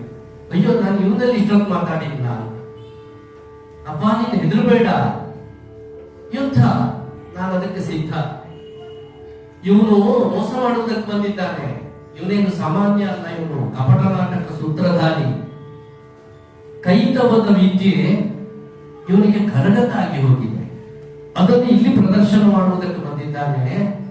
ಅದರಿಂದ ಇದಕ್ಕೆಲ್ಲ ನೀನು ಮರುಳಾಗಬೇಡ. ಅವನು ಮಾತಾಡ್ಲಿಕ್ಕೆ ಬಂದವನು, ಮಾತಾಡಿದವನು ಇಲ್ಲಿ ನಿಲ್ತಾನೋ, ಅವನು ಹೋಗುವುದಕ್ಕೆ ಬಂದವನು ಹೋಗ್ತಾನೆ. ಆದ್ರೆ ಸಂಧಾನ ಅಥವಾ ಸಂಧಿ ಅಂತ ಹೇಳುವುದು ಕೇವಲ ನೆವ ಮಾತ್ರ. ಇವನಿಗೆ ಅದು ಉದ್ದೇಶ ಅಲ್ಲ, ಅದು ಆಗಬೇಕು ಅಂತ ಇವನ ಮನಸ್ಸಿನಲ್ಲಿ ಇಲ್ಲ. ಯಾಕೆ ಅಂತ ಹೇಳಿದ್ರೆ, ನನಗೆ ಗೊತ್ತುಂಟಲ್ಲ, ನಾನು ಒಳಗಿದ್ದಾರಲ್ಲ ಇವರು ಅಂತ. ನೋಡಿ, ಇದು ವಿಷಯ. ನಾನು ಆವಾಗ ಒಂದು ಪೀಠಿಕಾ ಪ್ರಕರಣದಲ್ಲಿ ಹೇಳಿದೆ, ನಮ್ಮೆಲ್ಲರ ಪ್ರತಿನಿಧಿ ದುರ್ಯೋಧನ ಅಂತ ಸುಮ್ಮನೆ ಹೇಳಿದ್ದಲ್ಲ. ನಮಗೂ ಇಂತಹ ತತ್ವಜ್ಞಾನ ತುಂಬಾ ಸಲ ಆಗಿದೆ. ನಮ್ಮ ಕೈ ಮೀರಿ ಒಂದು ಪರಿಸ್ಥಿತಿ ಬಂತು ಅಂತ ಕೂಡಲೇ ಎಲ್ಲ ದೇವರ ಇಚ್ಛೆ ಅಂತ, ಅಲ್ಲಿವರೆಗೆ ನಮ್ಮ ಇಚ್ಛೆಯೇ, ನಮ್ಮ ಕೈಯೊಳಗೆ ಎಲ್ಲೋದು ಉಂಟು. ನಾನು ಮಾಡಿದೆ, ನಾನು ಹೇಳಿದ್ದಕ್ಕೆ ಆಯ್ತು ಅಂತ ಎಲ್ಲವನ್ನು ಹೇಳಿದ ಕೊನೆಗೆ ಏನ್ ಮಾಡ್ಲಿಕ್ಕಾಗತ್ತೆ, ಎಲ್ಲ ದೇವರ ಇಚ್ಛೆ ಅಂತ. ಇದೇ ಹಂತಕ್ಕೆ ದುರ್ಯೋಧನ ಬಂದಿದ್ದಾನೆ. ಇದುವರೆಗೆ ಎಲ್ಲವನ್ನು ಮಾಡ್ಕೊಂಡು ಬಂದು ಕೊನೆಗೆ ಹೇಳ್ತಾ ಇದ್ದಾನೆ, ಅಲ್ಲ ನನ್ನ ಕೈಲೇನುಂಟು, ನನ್ನ ಒಳಗಿದ್ದಾನ ಅವನು, ಯಾರು ಕೃಷ್ಣ, ನನ್ನ ಒಳಗಿದ್ದು ಇದಕ್ಕೊಂದು ಪ್ರೇರಣೆಯನ್ನು ಕೊಡ್ತಾ ಇದ್ದಾನೆ. ಹೇಗೆ ಅಂತ ಹೇಳಿದ್ರೆ, ನನ್ನ ಹೃದಯದಲ್ಲಿದ್ದಾನೆ ಅವನು ಅಂತ. ಎನ್ನ ಹೃದಯದೊಳಿದ್ದು ಮುನಿಬನು ಗನ್ನದಳಿ ಸಂಧಿಯನು ರಿಪುಗಳು, ಎನ್ನ ಹೃದಯದೊಳಿದ್ದು ಮುನಿಬನು ಗನ್ನದಳಿ ಸಂಧಿಯನು ರಿಪುಗಳು, ಇನ್ನು ತನ್ನವರೊಳಿದ್ದ ನುಡಿಬನಿ ಹರಣ ಭಿನ್ನನಂತಿರೆ ತೋರಿ ಭಿನ್ನ ಭಿನ್ನ ನೆನೆಸಿಯೇ ಮೆರೆವ, ಭಿನ್ನನಂತಿರೆ ತೋರಿ ಭಿನ್ನ ಭಿನ್ನ ನೆನೆಸಿಯೇ ಮೆರೆವ, ತಿಳಿಯಲ ಭಿನ್ನನೈ ಮುರವೈರಿ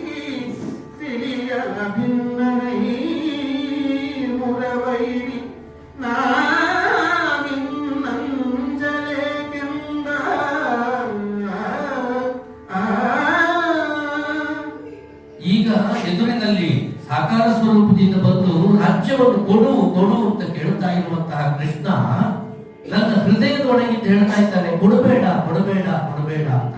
ನಾನು ಹೇಗೆ ಕೊಡ್ಲಿ? ಈಗ ಯುದ್ಧ ಅವನಲ್ಲಿ ಅವನು ಮಾಡಿಕೊಳ್ತಾ ಇದ್ದಾನೆ. ನಮ್ಮದೇನು ಇದರಲ್ಲಿ ಹಸ್ತಕ್ಷೇಪ ಇಲ್ಲ.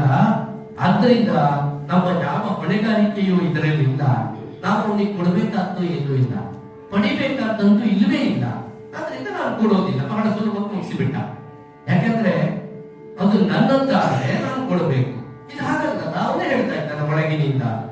ಎಷ್ಟು ಒಳ್ಳೆಯ ಉಕ್ತಿಯನ್ನು ಹೇಳ್ತಾ ಇದ್ದಾನೆ ಅಂತ ಹೇಳಿದ್ರೆ, ಜಾನಾಮಿ ಧರ್ಮಂ ನಚಮೆ ಪ್ರವೃತ್ತಿ. ನನಗೆ ಧರ್ಮ ಏನು ಗೊತ್ತುಂಟು, ಆದ್ರೆ ಅದರಲ್ಲಿ ನಾನು ನಡೆಯುವುದಕ್ಕೆ ಇಷ್ಟಪಡೋದಿಲ್ಲ. ಜಾನಾಮ್ಯ ಧರ್ಮಂ, ಅಧರ್ಮ ಏನು ನನಗೆ ಚೆನ್ನಾಗಿ ಗೊತ್ತುಂಟು. ನಚಮೆ ನಿವೃತ್ತಿ ಅಂತ ಬಿಡ್ಲಿಕ್ಕೆ ಮನಸ್ಸಿಲ್ಲ. ಎಂತಹ ತತ್ವ ಅಲ್ವಾ? ನಮ್ಗೆ ಕೆಟ್ಟದೇನು ಅಂತ ಗೊತ್ತುಂಟು, ಅದನ್ನ ಅರ್ಥ ಮಾಡ್ತಾ ಇದ್ದೇವೆ. ಒಳ್ಳೇದೇನು ಚೆನ್ನಾಗಿ ಗೊತ್ತುಂಟು, ನಾವು ಅದನ್ನು ತಿಳ್ಕೊಂಡಿದ್ದೇವೆ, ಮಾಡೋ ಮನಸ್ಸಿಲ್ಲ, ಆಗೋದಿಲ್ಲ. ಇಂತಹ ಒಂದು ನಮ್ಮ ಇಡೀ ಜೀವಜಾಲದ ಪ್ರತಿನಿಧಿಯಾಗಿ ಕೌರವೇಂದ್ರ, ಕೌರವರ ರಾಯ ಹೇಳ್ತಾ ಇದ್ದಾನೆ, ನೋಡಪ್ಪ, ನನ್ನ ಮನಸ್ಸಿಗೆ ಮಹತ್ವವನ್ನು ಕೊಡುವವನು, ನನ್ನ ಮನಸ್ಸಿನಲ್ಲಿ ಈಗ ನೀನು ಹೇಳುವ ಕೃಷ್ಣ ಭಗವಂತ ಪರಾತ್ಪರ ವಸ್ತು, ಅವ್ನು ಕೊಡಬೇಡ ಅಂತ ಹೇಳ್ತಾ ಇದ್ದಾರೆ. ನಾನು ಅದನ್ನು ಕೊಡೋದಿಲ್ಲ, ಮುಗಿತಾರೆ. ಏಕೆಂದ್ರೆ ಮೇಲೆ ಬಳಿಯೇ ಇಲ್ಲ ಇವನಿಗೆ. ಹಾಗಾಗಿ ಯುದ್ಧ ಅಂತ ಹೇಳಿದ್ರೆ ನಾನು ಯಾರಲ್ಲಿ ಯುದ್ಧ ಮಾಡುದು? ಅವನೇ ಅವನಲ್ಲಿ ಯುದ್ಧ ಮಾಡ್ಕೊಳ್ಳೋದಷ್ಟೇ. ಆದ್ರಿಂದ ಅದಕ್ಕೂ ನಾನು ಹೆದರುವವನಲ್ಲ, ಹಚ್ಚುವವನಲ್ಲ. ಯುದ್ಧ ಅಂದ್ರೆ ನಾನು ಯುದ್ಧವನ್ನೇ ಮಾಡುತ್ತೇನೆ ಅಂತ ಹೇಳಿ ಬಹಳ ಬದ್ಧವಾದ ಮಾತುಗಳನ್ನು ಅವನು ಆಡ್ತಾ ಇದ್ದಾನೆ. ಜೊತೆಗೆ ಇಲ್ಲಿ ಇವನಿಗೆ ಯಾವುದು ಲಾಲಸೆ ಕೇಳಿದ್ರೆ ಇಳೆಯನ್ನು ಬಿಡುವುದಕ್ಕೆ ಮನಸ್ಸಿಲ್ಲ, ಅಷ್ಟೇ, ಬೇರೆ ಏನಿಲ್ಲ. ಆ ಭೂಮಿಯನ್ನು ಬಿಡುವುದಕ್ಕೆ ಅವನಿಗೆ ಮನಸ್ಸಿಲ್ಲ. ಇಳಿದ ನವನಿಗೆ ಧಾರುಣಿಯ ಹೊರಗಡೆಯಲೋ, ಇಳಿದ ನವನಿಗೆ ಧಾರುಣಿಯ ಹೊರಗಡೆಯಲೋ ಸುಧವು, ಇಲ್ಲಿ ನಮ್ಮೊಳಗೊಳಗೆ ವೈರವ ಬಿತ್ತಿ ಬರಿ ಕೈ ಬಲು ಮಹಾಬಲವ, ಛಲಕೆ ಮಣಿಯದೆ ಅಳಿದರು, ಛಲಕೆ ಮಣಿಯದೆ ರಾವಣಾದಿಗಳಳಿದರು. ಇದರ ಕೀರ್ತಿ ಕಾಯವಿದಳಿಬುಡು, ಕಾಯವಿದಳಿಬುಡು, ಅಗ್ಗದ ಕೀರ್ತಿಯುಳಿಯುವುದು. ಕಾಯವಿದಳಿಬುಡು, ಅಗ್ಗದ ಕೀರ್ತಿಯುಳಿಯುವುದು. ಅಂಜಲೇಕೆ ಅಂಜಲೇಕೆ ಅಂಜಲೇಕೆಂದ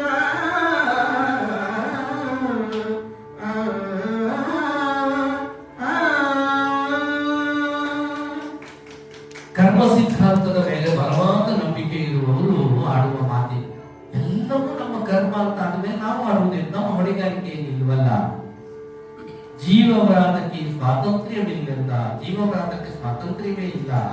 ಹಾಗಾಗಿ ನಮ್ಮನ್ನು ನೀವು ಯಾರು ದೂರುವುದು ಬೇಡ ಅಂತ ಹೇಳ್ತಾ, ಇಳಿದವನು ಇವನು, ಈ ಭೂಮಿಯ ಭಾರವನ್ನು ಕಳೆಯುವುದಕ್ಕೆ ಇಳಿದವನು ಇವನು, ಅವತಾರ ಅಂತ ನೀವೆಲ್ಲ ಒಪ್ಪುವುದಾದ್ರೆ ನನ್ನದೊಂದು ಪಂಥ ಉಂಟು. ಈಗ ಯಾವುದು ಅಂದ್ರೆ, ಇವನ ಹಳೆಯ ಕಥೆಯೆಲ್ಲ ನಾನು ಕೇಳಿದ್ದೇನೆ.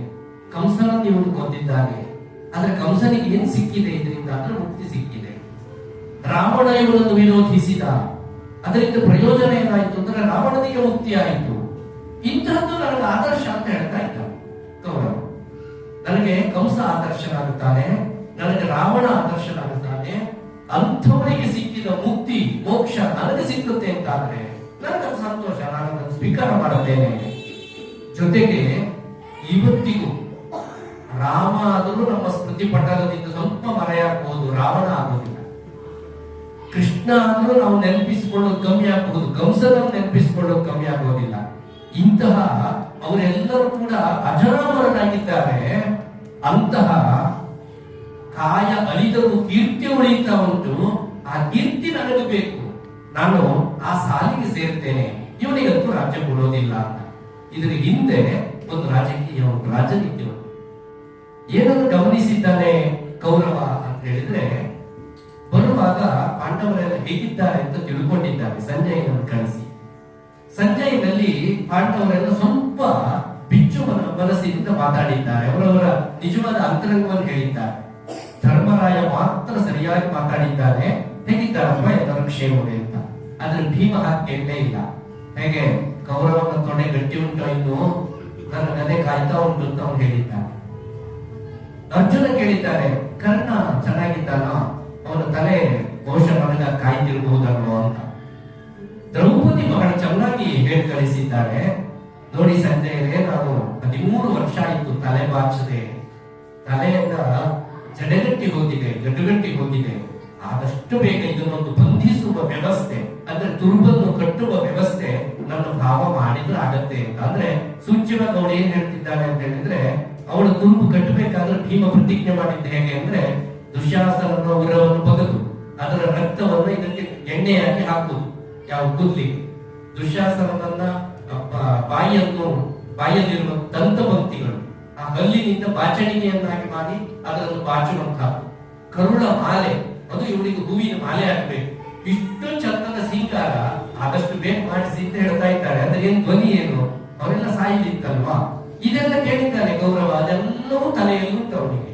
ಅವನು ಇದನ್ನೆಲ್ಲ ಇಟ್ಕೊಂಡು ಹೇಳ್ತಾ ಇದ್ದಾನೆ, ಯೋಚನೆ ಮಾಡ್ತಾ ಇದ್ದಾನೆ. ಒಂದು ವೇಳೆ ಈಗ ಇವನು ಬಂದು ಕೇಳಿದ, ಇವರೆಲ್ಲವೂ ಒತ್ತಾಯ ಮಾಡಿದ್ರು, ರಾಜ್ಯವನ್ನು ಕೊಟ್ಬಿಡ್ತೇನೆ ನಾನು, ಪಾಂಡವರದ ಅರ್ಧ ರಾಜ್ಯ ಅಲ್ವಾ, ನಂಗೆ ಲಾಭ ಆಗತ್ತೆ. ಯಾಕೆಂದ್ರೆ ಇಂದ್ರಪ್ರಸ್ಥ ಮಾತ್ರ ಕೊಟ್ಟರೆ ಸಾಕಾಗುತ್ತೆ. ಈಗ ಅಲ್ಲಿವರೆಗೆ ಬಂದ್ಬಿಟ್ಟಿದ್ದಾರೆ. 5 ಗ್ರಾಮ ಕೇಳ್ತಾ ಇದ್ದಾನೆ ಕೃಷ್ಣ ಕೊನೆಗೆ. 5 ಗ್ರಾಮ ಕೊಟ್ಟು ಕಳಿಸಿದ್ರು ಮುಗಿಯುತ್ತೆ. ಆದ್ರೆ ಮುಂದಿನ ಪರಿಣಾಮ, ಇವ್ರು ಯಾರು ಪ್ರತಿಜ್ಞೆ ಮಾಡ್ತಿಲ್ವಲ್ಲ, ಆ ಪ್ರತಿಜ್ಞೆ ಬೇಕಾದ್ರೆ ಮತ್ತೆ ಯುದ್ಧ ಆಗತ್ತೆ. ಈಗ ಕೊಟ್ಟ ಮೇಲೂ ಮತ್ತೆ ಯುದ್ಧ ಆಗೋದಾದ್ರೆ ಕೊಡದೆ ಯುದ್ಧ ಮಾಡೋದು ಒಳ್ಳೇದಲ್ಲ. ಈ ನಿಲುವಿಗೆ ದುರ್ಯೋಧನ ಬದ್ಧನಾಗಿದ್ದ. ಈಗ ಕೊಟ್ಟರು ನಾಳೆ ದಿವಸ ಪಾಂಡವರ ಹತ್ರ ಯುದ್ಧ ಮಾಡ್ಲೇಬೇಕು ನಾನು, ಕೊಡದೆ ಯುದ್ಧ ಮಾಡಿದ್ರೆ ಕೀರ್ತಿಯಾದರೂ ಉಳಿಯುತ್ತೆ, ಛಲದಂಕ ಎನ್ನುವಂತಹ ಕೀರ್ತಿ ಅಜರಾಮರವಾಗುತ್ತೆ. ಈ ನಿಲುವಿಗೆ ಬದ್ಧನಾದಂತಹ ಗೌರವ ಅಲ್ಲಿಯೂ ಹೇಳ್ತಾ ಇದ್ದಾರೆ, ನಾ ಕೊಡುವುದಿಲ್ಲ ಅಂತ ಹೇಳಿ. ಇವನು ಬಿಡುವುದಿಲ್ಲ, ಅವನು ಕೊಡುವುದಿಲ್ಲ. ಇದೇ ಆಯಿತು. ಇದು ದುರಂತ ಯಾವುದು ಕೇಳಿದ್ರೆ, ಎಲ್ಲ ಗೊತ್ತಿತ್ತು ನಾವು ಮತ್ತೆ ಹೋಗಿ ಆ ಕಂದಗಕ್ಕೆ ಬೀಳುವಂತ. ಈಗ ಏನೋ ಗೊತ್ತಿಲ್ಲದೆ ಹೋದ್ರೆ ಹೌದು. ಇಲ್ಲಿ ಹಾಗಲ್ಲ, ಸ್ಪಷ್ಟವಾಗಿ ನಮಗೆ ಅಲ್ಲಿರುವ ಚಿತ್ರಣಗಳು ಏನನ್ನು ತೋರಿಸ್ತಾ ಇದ್ದಾವೆ ಅಂತ ಹೇಳಿದ್ರೆ, ನಾವೊಮ್ಮೆ ಧೃತರಾಷ್ಟ್ರನೂ ಆಗಬೇಕಾಗುತ್ತೆ. ಕಣ್ಣಿಗೆ ಅಂಧತ್ವ ಎನ್ನುವಂಥದ್ದು ಆವರಿಸಿದೆ, ಅಜ್ಞಾನ. ಈ ಅಜ್ಞಾನವನ್ನು ಹೋಗಲಾಡಿಸುವುದಕ್ಕೆ ಸುಜ್ಞಾನಮೂರ್ತಿ ಬಂದಿದ್ದಾನೆ, ಬೆಳಕನ್ನು ಕೊಟ್ಟಿದ್ದಾನೆ, ಕಣ್ಣು ಬಂದಿದೆ. ಕಣ್ಣು ಬಂದ ಕೂಡಲೇ ಎಲ್ಲವೂ ಕಾಣ್ತಾ ಇದೆ. ಅವನು ಮಾತು ಹೇಳ್ತಾನೆ, ಆದಿತ್ಯನನ್ನು ಹೇಳಿದ್ರು, ಇದನ್ನು ನೋಡಿದ ಮೇಲೆ ಮತ್ತೆ ಇನ್ನೇನನ್ನು ನೋಡುವ ಆಸೆ ಇಲ್ಲ ನನಗೆ ಅಂತ. ಅಲ್ಲಿ ಕೃಷ್ಣ ಒಂದು ಅನುಗ್ರಹವನ್ನು ಮಾಡ್ತಾ ಇದ್ದಾನೆ. ನೀನ್ ಮಕ್ಕಳ ಮುಖವನ್ನೇ ನೋಡ್ಲಿಲ್ಲ, ಒಂದ್ಸಲ ಮಕ್ಕಳ ಮುಖವನ್ನು ನೋಡ್ತೀಯ ಅಂತ. ಇಲ್ಲ, ನೋಡ್ಲಾರೆ ಅಂತ ಹೇಳ್ತಾರೆ.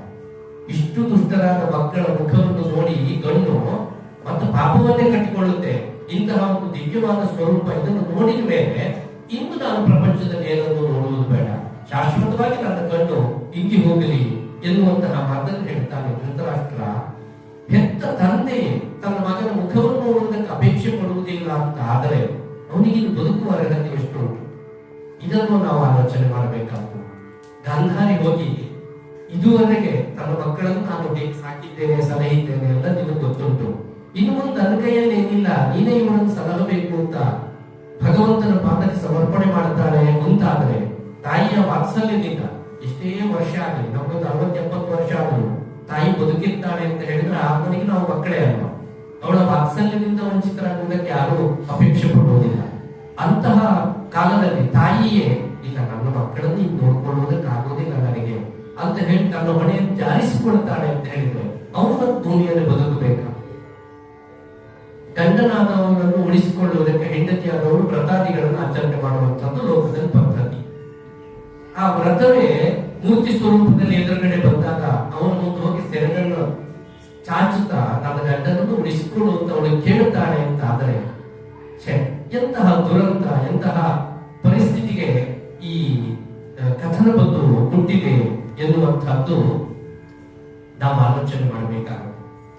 ಇದ್ದಕ್ಕಿದ್ದ ಹಾಗೆ ಒಂದು ಅವಕಾಶವನ್ನು ನಾವು ಕಲ್ಪಿಸಿಕೊಳ್ಳಬಹುದಾಗುತ್ತೆ. ಒಂದು ವೇಳೆ ದುರ್ಯೋಧನ ಮಣಿಗಿದ್ರೆ ಏನಾಗುತ್ತಾ ಇತ್ತು ಅಲ್ವಾ? ಒಂದು ವೇಳೆ ತಾನು ಶರಣಾಗಿದ್ರೆ ದುರ್ಯೋಧನ, ನಾವು ಇದನ್ನು ಆಲೋಚನೆ ಮಾಡಬೇಕು. ಶರಣಾಗಿದ್ರೆ ಏನಾಗುತ್ತಾ ಇತ್ತು ಭವ್ಯವಾದಂತಹ ಭಾರತ. ಆವಾಗ ಎಲ್ಲರೂ ಪಾಂಡವರೇ ಆಗ್ತಾ ಇದ್ರು.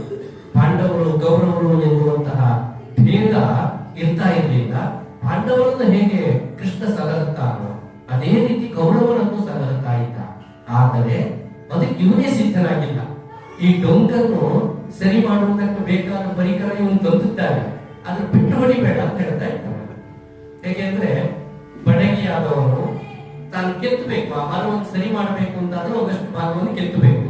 ಆ ಕೆತ್ತಿಸಿಕೊಳ್ಳುವುದಕ್ಕೆ ಆ ಮರ ಸಿದ್ಧವಾಗಿಲ್ಲ, ಹಾಗಾಗಿ ಅದು ಡೊಂಕಾಗಿಯೇ ಉಳಿದಿಲ್ಲ.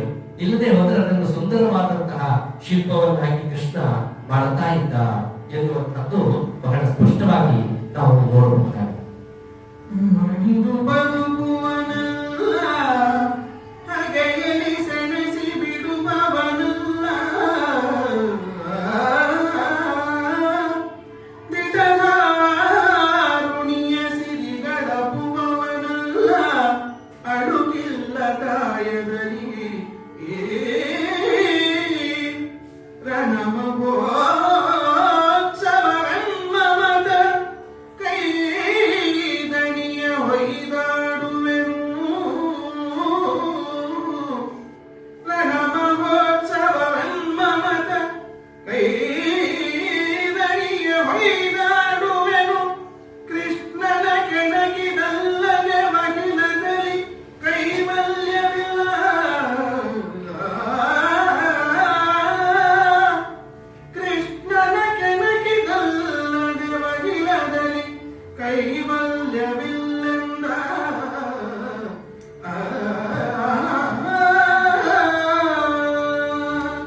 ಕೌರವನನ್ನ ಛಲದಕ್ಕ ಚಕ್ರೇಶ್ವರ ಅಂತ ಕರೆದರು.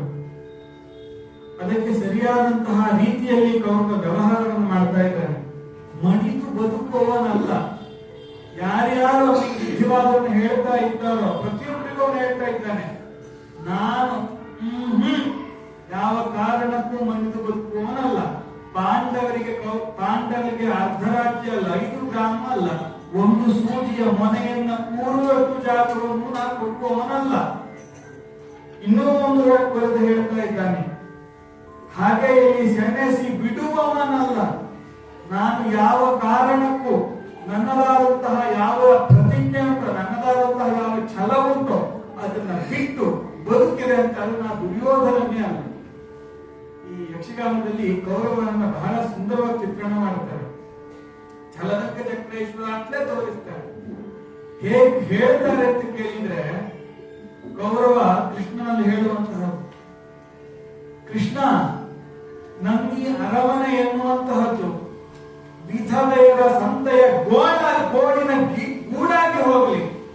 ಅಷ್ಟೇ ಯಾಕೆ, ನನ್ನ ಹೆಂಡತಿಯರು ಎಲ್ಲರೂ ಸಹಿತ ನನ್ನ ಅವರವರ ಕೈ ಬಳೆಗಳನ್ನು ಮುರಿದುಕೊಂಡು ಮೂಲೆಯಲ್ಲಿ ಬಿದ್ದಿರಲಿ.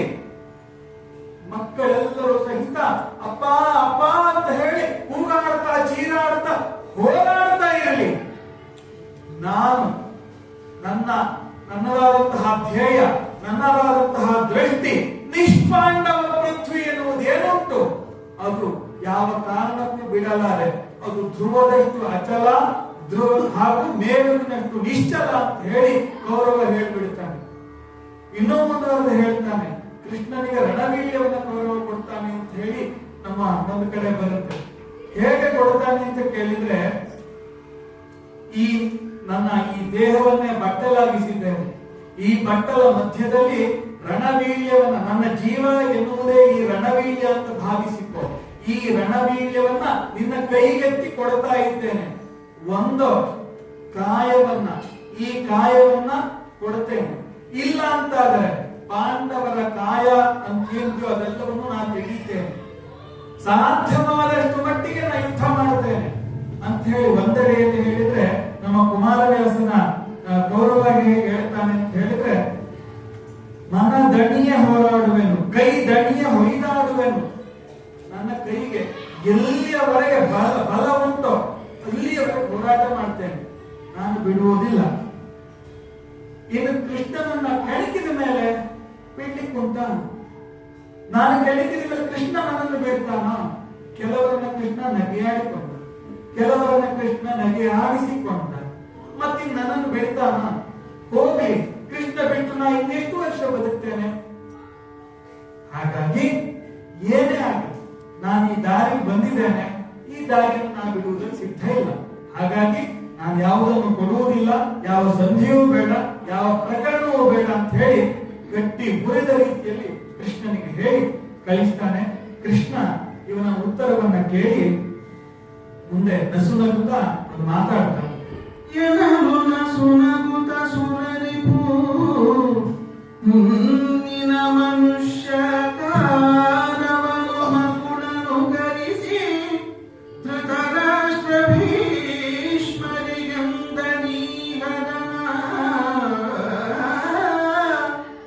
ಘನ ಸುಯೋಧನ ಪಾಂಡುವಿನ ನಂದನರು ಆದ ವಿವಾದ ನಮಗೆ ಘನ ಸುಯೋಧನ ಪಾಂಡುವಿನ ನಂದನರೊಳಾದ ವಿವಾದ ನಮಗೆ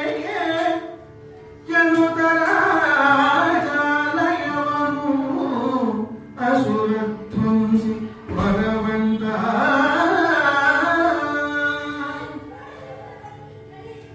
ಅಸುರ ಧ್ವಂಸಿಯಾಗಿಯೇ ಬಂದ ಕೃಷ್ಣ ಕೊನೆಗೆ ವಿಶ್ವರೂಪವನ್ನು ಪ್ರಕಟ ಮಾಡಿದ. ನೋಡುವವರು ನೋಡಿದ್ರು, ಆಡುವವರು ಆಡಿದ್ರು, ಬೇಡುವವರು ಬೇಡಿದ್ರು. ಕಾಡುವವರು ಕೊನೆಗೆ ಕಾಡಿಯೇ ಬಿಟ್ಟ, ಇಲ್ಲ ನೋಡುವುದಿಲ್ಲ. ಹಾಗಾದ್ರೆ ಕೃಷ್ಣ ಸಂಕಲ್ಪ ಸುಳ್ಳಾಯಿತು? ಇದು ನಮಗೆ ಬರುವಂತಹ ಒಂದು ಪ್ರಧಾನವಾದ ಪ್ರಶ್ನೆ. ಕುಬ್ಜೆಯ ಗಂಟನ್ನು ತಿದ್ದಿದವನಿಗೆ, ಕಾಳಿಂಗದಂತಹ ವಿಷ ಸರ್ಪವನ್ನು ವರ್ಧಿಸಿದವನಿಗೆ ಕೌರವವಾದ ಲೆಕ್ಕವು. ಇಲ್ಲಿ ನಾನು ಆವಾಗಲೇ ಹೇಳಿದೆ, ಭೂಭಾರ ಹೆಚ್ಚಾಗಿ ಹೋಗಿದೆ, ಇದನ್ನು ಇಳಿಸುವುದಕ್ಕೆ ಒಂದು ವ್ಯವಸ್ಥೆ ಆಗಲೇಬೇಕಿದೆ. ಅದಕ್ಕೂ ಪೂರಕನಾಗಿ ದುರ್ಯೋಧನನನ್ನು ಕೃಷ್ಣ ಬಳಸಿಕೊಡ್ತಾ ಇದ್ದಾನೆ. ಈಗ ನೀವೆಲ್ಲ ದುಷ್ಟರಪ್ಪ, ಶಿಷ್ಟರಾಗಿ ಅಂತ ಹೇಳಿದ್ರೆ ಯಾರೂ ಕೇಳೋದಿಲ್ಲ. ನಾವೇನು ದುಷ್ಟರು ಅಂತ ಪ್ರಶ್ನೆ ಮಾಡ್ತಾರೆ. ಇದಾಗಲ್ಲ, ಎಲ್ಲರೂ ಒಟ್ಟಿಗೆ ಕಲೆ ಹಾಕು, ಒಟ್ಟಿಗೆ ಕಲೆ ಹಾಕಿ ಒಂದು ಅವಕಾಶವನ್ನು ಕೊಡುವುದು, ಬದುಕ್ತೀನೋ ಅಂತ. ಇಲ್ಲಪ್ಪ ನಾವು ಬದುಕೋದಿಲ್ಲ, ಆಯ್ತು ಹಾಗಾದ್ರೆ ಸಾವಿದ ನೋಡಿ ಇಂಥದ್ದು ಉಂಟು, ನೇಣು ಹಾಕ್ಕೊಳ್ತೀನೋ, ಬೆಂಕಿಗೆ ಹಾಕ್ತೀನೋ, ವಿಷ ಮುಡಿತೀನೋ, ನಿಮ್ಮ ಆಯ್ತು. ಇದಕ್ಕೆ ನಾವು ಜೀವ ಸ್ವಾತಂತ್ರ್ಯ ಅಂತ ಹೇಳುತ್ತದೆ. ನಾವೆಲ್ಲರೂ ಅದನ್ನೇ ಮಾಡ್ತಾ ಇರೋದಲ್ಲ.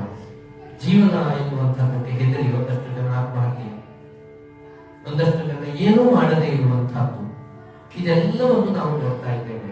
ಇದಲ್ಲ ನಮಗಾಗಬೇಕಾದ, ಇದಲ್ಲ. ಎಲ್ಲ ಅವಕಾಶಗಳು ನಮ್ಮ ಕಣ್ಣು ಮುಂದುಂಟು, ಕೈಗೆ ಸಿಗುತ್ತೆ, ಆದರೆ ಯಾವುದನ್ನು ಬಳಸಿಕೊಳ್ಳುವುದಿಲ್ಲ ಎನ್ನುವಂಥದ್ದು ಮಾಯಾವನುಜ ಕೃಷ್ಣ. ವಿಶ್ವರೂಪವನ್ನು ಪ್ರಕಟ ಮಾಡಿದ, ಕೊನೆಗೆ ಶಾಂತ ಸ್ವರೂಪದಿಂದ ಮನುಷ್ಯಾಕೃತಿಯಲ್ಲಿ ಒಂದು ಮಾತನ್ನು ಹೇಳ್ತಾ ಇದ್ದಾರೆ. ಕುಮಾರವ್ಯಾಸ ಬಹಳ ಸರಳವಾಗಿ ಇದನ್ನು ಮುಗಿಸಿದ್ದಾನೆ. ಭೀಷ್ಮ, ದ್ರೋಣ, ಧೃತರಾಷ್ಟ್ರ ಇವರನ್ನೆಲ್ಲ ನೋಡಿ, ಇಲ್ಲಪ್ಪ ನಮ್ಮ ಕೈಯಲ್ಲಿ ಏನಾಗಲಿಲ್ಲ, ಒಂದು ಕೆಲಸ ಆಯ್ತು, ನಾವು ಹೋಗ್ತೇನೆ, ನಮಗೆ ಯಾಕೆ ಅಲ್ಲವಾಯ್ತು ಅಂತ ಹೇಳ್ತಾರೆ. ನಾವೆಲ್ಲ ಆಡುವ ಹಾಗೆ ಆಡುವುದೆಲ್ಲ ಕೊನೆಗೆ ನಮ್ಮ ಕೈಯಲ್ಲಿ ಏನುಂಟು, ನಮಗೆ ಯಾಕಿದು ಅಂತ ಹೇಳಿ ಹೊರಡ್ತೀವಲ್ಲ, ಅದೇ ಕೆಲಸವನ್ನು ಕೃಷ್ಣ ಇಲ್ಲಿ ಮಾಡ್ತಾ ಇದ್ದಾರೆ. ಆದ್ರೆ ಉಳಿದ ಕಾವ್ಯಗಳಲ್ಲಿ, ಮಹಾಭಾರತದಲ್ಲಿ ಎಷ್ಟು ಸೊಗಸಾಗಿದೆ ಅಂದ್ರೆ, ಇನ್ನೂ ಒಂದು ಅವಕಾಶವನ್ನು ಕೊಡ್ತೇನೆ, ಈ ಸಂತಾನ ಇಲ್ಲಿಗೆ ಮುಗಿಲಿಲ್ಲ, ಅಥವಾ ರಣವೀರ್ಯವನ್ನು ನಾವು ತಗೊಂಡಿದ್ದು ಅದೇ ಒಂದು ಘಟ್ಟ ಅಂತ ಆಗಬಾರದು, ಅದನ್ನು ಹಿಂದಿರುಗಿಸಿಕೊಡಬಹುದು. ಹೇಗೆಂದ್ರೆ, ನೀವು ಇನ್ನೂ ತಿದ್ದಿ ಕೌರವನನ್ನು ಇನ್ನೂ ತಿದ್ದುವ ಪ್ರಯತ್ನವನ್ನು ಮಾಡಿ, ಯಾರಾದ್ರೂ ಒಂದು ನನಗೆ ಹೇಳಿದ್ರೆ ಸಾಕು, ಇಲ್ಲ ಕೌರವ ಯುದ್ಧ ಮಾಡುವುದಿರುವಂತೆ ಅಂತ ಹೇಳಿದ್ರೆ, ನಾನು ಪಾಂಡವರ ಸಮೇತ ಬಂದು ಇಲ್ಲಿಯೇ ನಿಮ್ಮಲ್ಲಿ ಊಟವನ್ನು ಮಾಡಿ ಇದೇ ವೇಳೆಯನ್ನು ಸವಿದು ಹೋಗ್ತೇನೆ ಎನ್ನುವಂತಹ ಕೊಡುಗೆಯನ್ನು ಕೃಷ್ಣ ಕೊಡ್ತಾ ಇದ್ದಾನೆ. ಜೊತೆಗೆ ಅದರ ಹಿಂದಿನ ಮುಂದಿನ ದೃಶ್ಯಗಳನ್ನು ನಾವು ಆಲೋಚನೆ ಮಾಡಬೇಕು. ಕರ್ಣನನ್ನು ತನ್ನ ಸಂಗಡ ಕರ್ಕೊಂಡು ಹೋಗ್ತಾ ಇದ್ದಾನೆ. ರಥ ಏರಿಸಿ ಅವನನ್ನು ತನ್ನ ಒಳಗು ಮಾಡುವ ಪ್ರಯತ್ನವನ್ನು ಕೃಷ್ಣ ಮಾಡ್ತಾ ಇದ್ದಾನೆ. ಇಲ್ಲಿ ನಾವು ಗಮನಿಸಬೇಕಾದ್ದೇನು ಅಂತ ಹೇಳಿದ್ರೆ, ಪ್ರಾಮಾಣಿಕವಾದ ಪ್ರಯತ್ನ ಕೃಷ್ಣನದ್ದಾಗಿದೆ, ಮಾನವೀಯ ನೆಲೆಯಲ್ಲಿ. ನಮಗೆ ಯಕ್ಷಗಾನದ ಉದಾಹರಣೆ ಒಂದೆರಡು ಕಡೆ ಬಂದಿದ್ದರಿಂದ ಹೇಳ್ತೇನೆ. ಕುರುಕ್ಷೇತ್ರದ ರಣಧಾರುಣಿ, ಕೊನೆಗೆ ದುರ್ಯೋಧನ ಒಬ್ಬನೇ ಉಳಿದಿರ್ತಾನೆ. ಸಂಜಯ ಅವರನ್ನು ಭೇಟಿಯಾಗುವ ಸಂದರ್ಭ, ನನಗೊಂದೆರಡು ಸಂದರ್ಭ ಬಂದಿತ್ತು. ನನಗೆ ಅತ್ಯಂತ ಪ್ರಿಯವಾದ ಪಾತ್ರ ಸಂಜಯ. ಆದಿತ್ಯ ವಿಷಯವನ್ನು ಹೇಳುವಾಗ ಥಟ್ಟನೆ ಹೊಳೆಯಿತು. ಆ ಸಂಜಯನ ಮಾತುಗಳು ಎಷ್ಟು ಪರಿಣಾಮ ಉಂಟು ಮಾಡಿತ್ತು ಅಂತಂದ್ರೆ, ಕೌರವನನ್ನು ನಾನು ಸಂಜಯನ ಪಾತ್ರವನ್ನು ವಹಿಸಿದ್ದೆ, ಕೌರವನ ಪಾತ್ರವನ್ನು ವಹಿಸಿದ್ದೆ ಅಂತ ಕೇಳಿದ್ರು. ಸಂಜಯ ನಿಮಗೆ ಬರಬೇಕಾದ್ರೆ ಕಾಲುಗಳಿಗೆ ಈ ಮುರಿದು ಬಿದ್ದ ರಥದ ಕೀಲು ಹಾಗೂ ದೇಹದಿಂದ ಭಿನ್ನವಾದಂತಹ ಎಲುಬುಗಳು ತಾಗಿ ಗಾಯ ಆಗಲಿಲ್ವೋ ಅಂತ. ಅವಾಗ ನಾನು ಹೇಳಿದ್ದೆ, ಆಯ್ತು, ನಿಂದು ನೋವಾಗಲಿಲ್ವೋ? ಇಲ್ಲ, ನನ್ನ ನೋವಾಗಲಿಲ್ಲ. ಯಾಕೆ? ಇದಕ್ಕಿಂತ ಭೀಕರವಾಗಿದೆ ಪ್ರಭು ನಮ್ಮ ಹಸ್ತಿನೆಯ ಅರಮನೆ. ಎಲ್ಲಿ ನೋಡಿದ್ರು ಮೂಗುತಿಗಳ ರಾಶಿ. ನಮ್ಮ ರಾಣಿ ನಿವಾಸದವರ ಕಿವಿಯೋಲೆ ಎಲ್ಲ ಕಳಚಿ ಬಿದ್ದಿದೆ. ಪ್ರತಿನಿತ್ಯವೂ ನಾವು ಓಡಾಡುವುದು ಅದರ ಮೇಲೆ. ಆವಾಗ ಉಂಟಾಗುವ ನೋವಿಗಿಂತ ನನಗಿದೆ ಹೆಚ್ಚಾಗಲಿಲ್ಲ ಅಂತಂದೆ. ಜೊತೆಗೆ ಕೇಳಿ, ನಾನು ಬರಬೇಕಾದ್ರೆ ನಿನಗೆ ಭೂತ ಪ್ರೇತಾದಿಗಳು ಹೆದರಿಸಲಿಲ್ವೋ ಅಂತ. ಇಲ್ಲ, ಕಾಣಿಸ್ಲಿಲ್ವೋ ಅಂತ. ಕಾಣಿಸಿತು. ನಿನಗೆ ಭಯ ಆಗಲಿಲ್ವೋ? ಇಲ್ಲ ಪ್ರಭು, ಭಯ ಆಗಲಿಲ್ಲ. ಯಾಕೆ? ಹಸ್ತಿನೆಯ ಭವಿಷ್ಯ ಏನು ಅಂತ ಹೇಳಿ ಚಿಂತಿಸಿ ನಾವು ಭಯಭೀತರಾಗಿದ್ದೇವೆ. ಹಾಗಾಗಿ ಭೂತಗಳು ನಮ್ಮನ್ನು ಹೆದರಿಸುವುದಿಲ್ಲ ಅಂತ ಹೇಳಿದೆ. ಇದೆಷ್ಟು ಪರಿಣಾಮವನ್ನು ಉಂಟು ಮಾಡುತ್ತೆ ಅಂತಂದ್ರೆ, ಕೃಷ್ಣ ಈ ಚಿಂತನೆಯನ್ನು ಮಾಡಿದ್ದ. ಇದಕ್ಕೆ ಕೊಡುಗೆಯನ್ನು ಕೊಡೋದಕ್ಕೆ ಬಂದವನು. ಲಕ್ಷೋಪಲಕ್ಷ ಸಂಖ್ಯೆಯಲ್ಲಿ ಜೀವಹಾನಿ ಆಗ್ತಾ ಇದೆ. ಇದನ್ನು ತಡೆಯುವುದಕ್ಕೆ ನಮ್ಮಲ್ಲಿ ಅವಕಾಶ ಉಂಟು. ಒಬ್ಬ ಕೌರವ ಮನಸ್ಸು ಮಾಡಿದ್ರೆ ಸಾಕು, ಪಾಂಡವರಿಗೆ ಕೊಡಬೇಕಾದ್ದನ್ನು ಕೊಡುತ್ತ. ಆ ಕೊಡುವಲ್ಲಿ ನೋಡಿ, ಪಾಂಡವರು ಬಿಟ್ಟು ಕೊಡುವುದಕ್ಕೆ ಸಿದ್ಧರಾಗಿದ್ದಾರೆ. ನಾವು ಚಿಂತನೆ ಮಾಡದೇ ಇರುವ ಒಂದು ವಿಷಯ ಯಾವುದು ಕೇಳಿದ್ರೆ, ಕೌರವ ಇಷ್ಟು ಆಡಳಿತವನ್ನು ಮಾಡ್ತಾ ಇದ್ದಾರಲ್ಲ, ಇದರಲ್ಲಿ ಹಸ್ತಿನಾವತಿ ಮಾತ್ರ ಕೌರವನದ್ದು, ಉಳಿದಷ್ಟು ಪಾಂಡವರು. ಸಮಗ್ರ ಆರ್ಯಾವರ್ತ ಪಾಂಡವರು. ಅಂದ್ರೆ ರಾಜಸೂಯ ಯಾಗವನ್ನು ಮಾಡುವಾಗ ಪಾಂಡವರು 4 ದಿಕ್ಕಿನ ವಿಜಯವನ್ನು ಸಾಧಿಸಿರ್ತಾರೆ, ದಿಗ್ವಿಜಯ. ಅಲ್ಲಿಗಷ್ಟು ಒಡೆತನ ಅಮೃತಾಗಿರುತ್ತೆ ಪಾಂಡವರದ್ದು. 16 ವರ್ಷ ಕಳೆದಿರುತ್ತೆ ಅಷ್ಟೇ. ಕಪ್ಪ ಕಾಣಿಕೆ ಎಲ್ಲವೂ ಕೂಡ ಇಂದ್ರಪ್ರಸ್ಥಕ್ಕೆ ಬಂದು ಸೇರ್ತಾ ಇತ್ತು. ಈಗ ಪಾಂಡವರು ಏನ್ ಕೇಳ್ತಾ ಇದ್ದಾರೆ ಅಂದ್ರೆ, ಅರ್ಧ ರಾಜ್ಯವನ್ನು ಕೊಡುವಂತ. ಆರ್ಯಾವರ್ತದಲ್ಲಿ ಅರ್ಧ ಅಂತ. ಸರಿ, ಅರ್ಧ ಕೊಡ್ಲಿಕ್ಕೆ ಆಗೋದಿಲ್ಲ, ಬೇಡ ಇಟ್ಕೋ, 5 ಗ್ರಾಮ ಕೊಡು ಅಂತ ಕೇಳ್ತಾ ಇದ್ದಾರೆ. ನೋಡಿ, ಈಗ ಯೋಚನೆ ಮಾಡಿ, ಕೊಡಬೇಕಾದ್ದು ಕೌರವನು ಅಥವಾ ಪಾಂಡವರು ಕೊಡುಗೆಯನ್ನು ಕೊಡ್ತಾ ಇದ್ದಾರೆ? ಇದು ಸಂತಾನ. ಪಾಂಡವರು ನಿನಗೆ ಕೊಡುಗೆಯನ್ನು ಕೊಡ್ತಾ ಇದ್ದಾರೆ, ನೀನು ಅವರಿಗೆ ಕೊಡುವಂತದ್ದೇನಿಲ್ಲ. ನಿಜವಾಗಿ ಅವರು ಕೊಡುಗೆಯನ್ನು ಸ್ವೀಕಾರ ಮಾಡಿ ಬಿಟ್ಟರೆ ಸಾಕು ಅಂತ ಅದನ್ನು ಹೇಳುವುದಕ್ಕೆ ಕೃಷ್ಣ ಬಂದಿದ್ದಾನೆ. ಆದರೆ ಇದನ್ನು ಒಪ್ತಾ ಇಲ್ಲ ದುರ್ಯೋಧನ ಅಂತ ಹೇಳುವಲ್ಲಿ ಸಮಸ್ತ ಜೀವರಾಶಿಯ ಪ್ರತೀಕವಾಗಿ ಕೌರವ ನಿಂತರೆ, ದೇವತ್ವದ ನೆಲೆಯಲ್ಲಿ ಕೃಷ್ಣ ಒಂದು ಅನುಗ್ರಹವನ್ನು ಮಾಡ್ತಾ ಇದ್ದಾನೆ, ಜೀವಕಾರುಣ್ಯ ಅಂತ. ಅದನ್ನು ಕೊಟ್ಟು ನಿನಗೆ ಏನ್ ಬೇಕು ಆಯ್ಕೆ ನೀನ್ ಮಾಡ್ಕೊಳ್ಳಪ್ಪ, ಕೊಡುವ ವ್ಯವಸ್ಥೆ ನಾನ್ ಮಾಡ್ತೇನೆ ಅಂತ ಹೇಳ್ತಾ ಇದ್ದಾನೆ. ಆದ್ರೆ ಇವನ ಮೊಂಡುತನ, ಅಹಂಕಾರ, ಅದಕ್ಕೆ ಯಾವುದಕ್ಕೂ ಮನಸ್ಸು ಮಾಡದೆ ಅವನು ಮುಂದೆ ಯಾವ ಸ್ಥಿತಿಯನ್ನು ತಲುಪಿದ ಎನ್ನುವಂತಹದ್ದನ್ನು ನಾವಿಲ್ಲಿ ನೋಡಬಹುದಾಗುತ್ತೆ. ನಮ್ಮ ಪ್ರಧಾನವಾದ ಇರಾದೆಯನ್ನು ಕೇಳಿದ್ರೆ ವಿಶ್ವರೂಪ ದರ್ಶನ ಅಂತ ನಮಗೆ ಕ್ಯಾಲೆಂಡರ್ ಅಲ್ಲೂ ಕಾಣುತ್ತೆ ಅಲ್ವಾ? ಬೇಕಾದಷ್ಟು ಮುಖಗಳು, ಎಲ್ಲ ವಿಧದ ಪ್ರಾಣಿ ವರ್ಗ, ಪಶುವರ್ಗ, ಸರೀಸೃಪ, ಆ ಎಲ್ಲ ವ್ಯಕ್ತಿಯ ವೈಶಿಷ್ಟ್ಯವನ್ನು ನಾವು ಆ ವಿಶ್ವರೂಪದಲ್ಲಿ ನೋಡ್ತೇವೆ. ಆದರೆ ಅದಲ್ಲ, ನಮ್ಮ ಒಳಗುಂಟಲ್ಲ ಒಂದು ವಿಶ್ವರೂಪ. ನಾವು ಈಗಿದ್ದಾಗ ಇನ್ನು ಸ್ವಲ್ಪ ಹೊತ್ತಿನಲ್ಲಿ ಇರುವುದಿಲ್ಲ, ಇನ್ನು ಸ್ವಲ್ಪ ಹೊತ್ತಿನಲ್ಲಿ ಇದ್ದಾಗ ನಾಳೆ ಇರುವುದಿಲ್ಲ. ಹಾಗಾದ್ರೆ ನಮ್ಮ ಒಳಗ ಆಗುವಂತಹ ಈ ವೈರುಧ್ಯ ಅದನ್ನು ತೆಗೆದಿರಿಸಿದ್ದಾನೆ ಸಭೆಯಲ್ಲಿ ಕೃಷ್ಣ. ನಮ್ಮ ಅಷ್ಟೂ ಜನರ ಯಾವ ಬುದ್ಧಿಯೋ, ಮನಸ್ಸೋ, ಚಿತ್ತವೋ, ಅಹಂಕಾರವೋ ಇದಕ್ಕೆಲ್ಲ ಒಂದೊಂದು ರೂಪವನ್ನು ಕೊಟ್ಟು ಆ ಸಭೆಯಲ್ಲಿ ತೋರಿಸಿಟ್ಟಿದ್ದಾನೆ. ನೀವೆಲ್ಲ ಹೀಗಿದ್ದೀರಪ್ಪ, ಒಮ್ಮೆ ನೋಡಿಕೊಳ್ಳಿ ಅಂತ ಕನ್ನಡಿಯ ಮುಂದೆ ಹೋಗಿ ನಿಂತರೆ ನಮಗೆ ಯಾವ ಅನುಭವ ಆಗುತ್ತೋ ಅಂತಹ ಅನುಭವ ಆ ಕೌರವರ ಸಭೆಯಲ್ಲಿ ಆಗಿದೆ. ಇದು ವಿಶ್ವರೂಪ ದರ್ಶನ ಅಂತ ಹೇಳಿ. ಆ ವಿರಾಟ್ ಸ್ವರೂಪದಲ್ಲಿ ಯಾವುದೆಲ್ಲ ಇದೆ ಅಂತ ಹೇಳಿದ್ರೆ ಎಲ್ಲವೂ ಇದೆ, ಯಾವುದಿಲ್ಲ ಕೇಳಿದ್ರೆ ಯಾವುದೂ ಇಲ್ಲ. ಯಾಕೆಂದ್ರೆ ಯಾವುದು ಜ್ಞಾನಕ್ಕೆ ಕಾರಕವಾಗಿ ಅಲ್ಲಿ ಒಂದು ಸೌಹಾರ್ದಯುತವಾದ ಬದುಕನ್ನು ಕಟ್ಟಿಕೊಡಬೇಕಿತ್ತೋ ಅದಾಗಲಿಲ್ಲ. ಹಾಗಾದ್ರೆ ಪ್ರಯೋಜನ ಏನಾಯಿತು ಎನ್ನುವಂಥದ್ದು ನೋಡಿ. ಮುಂದೆ ಕೂಡ ಗೀತೋಪದೇಶ ಆದ ಕಾಲದಲ್ಲಿಯೂ ಕೂಡ ವಿಶ್ವರೂಪ ದರ್ಶನವಾಗುತ್ತೆ, ಆದ್ರೆ ಅದರ ಪರಿಣಾಮ ಬೇರೆಯಾಗಿಯೇ ಇದೆ. ಇಲ್ಲಿ ಆದ ವಿಶ್ವರೂಪ ದರ್ಶನ, ಅದರ ಪರಿಣಾಮ ಮತ್ತೊಂದಾಗಿದೆ. ಇದನ್ನು ನಾವು ಗಮನಿಸಬೇಕಾದಂತಹ ಅವಶ್ಯಕತೆ ಇದೆ.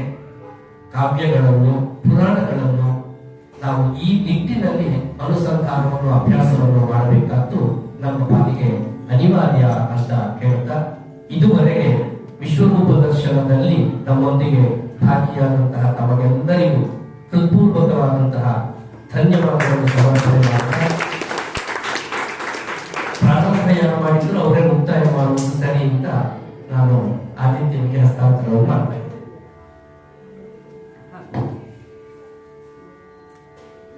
ಈ ಕಾವ್ಯ ವಾಚನದಲ್ಲಿ ಸಾಕಷ್ಟು ಒಪ್ಪುಗಳು ಆಗಿರುತ್ತದೆ. ಹೇಗೆ ಬಂಜೆಯವರುಗಳು ತನ್ನ ಆಗುವಂತಹ ಹೆರಿಗೆಯನ್ನು ಹೆತ್ತವರಿಗೆ ಆಗುವಂತಹ ನೋವನ್ನು ಹೇಗೆ ವರ್ಣಿಸ್ತಾಳೋ ಹಾಗೆ ನಾವು ನಮ್ಮ ಅನುಭವಕ್ಕೆ ಬಂದಂತಹದ್ದನ್ನು ಮಾತ್ರ ನಾವು ಹೇಳಿದ್ದೇವೆ. ಕಂಸಕ್ಷೀರ ನ್ಯಾಯದಂತೆ ತಪ್ಪು ಒಪ್ಪುಗಳನ್ನ ಕ್ಷಮಿಸಿ ಅದನ್ನು ನಮಗೆ ಹೇಳಿ ಮತ್ತು ಆಗಬಹುದಾದಂತಹ ನಾವೇನು ತಿಳ್ಕೊಂಡಿದ್ದೇವೆ ಅದನ್ನ ಮುಂದುವರಿಸ್ತಾ ಹೋಗ್ತಾ ಇರ್ತೇವೆ. ತಪ್ಪುಗಳನ್ನ ಕ್ಷಮಿಸಬೇಕು, ಸರಿನ ತಿಳ್ಕೊಂಡು ಹೋಗ್ಬೇಕು ಅಂತ ಹೇಳ್ತಾ ಮಂಗಳಕ್ಕೆ ಅಪ್ಪಣೆಯಾಗ್ತದೆ. ಹೇ ಮಧುರ ಶೃಂಗಾಭರಣದಲ್ಲಿ ಕಾಮಧೇನು ಸಹಸ್ರ ಕಪಿಲಯ ಸೋಮ ಸೂರ್ಯ ಗ್ರಹಣದಲ್ಲಿ ಸುರನದಿಯ ತೀರದಲ್ಲಿ ಶ್ರೀ ಮುಕುಂದಾರ್ಪಣವೆನಿಸಿ ಶತಭೂಮಿ ದೇವನಿಗಿತ್ತ ಫಲಬಹುದು ಈ ಮಹಾಭಾರತದೊಳು ಒಂದಕ್ಷರವ ಕೆಂದರಿಗೆ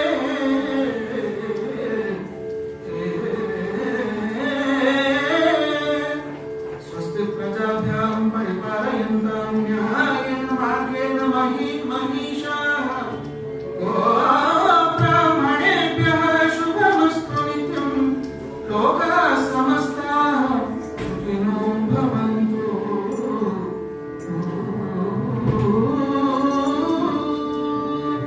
ಧನ್ಯವಾದ.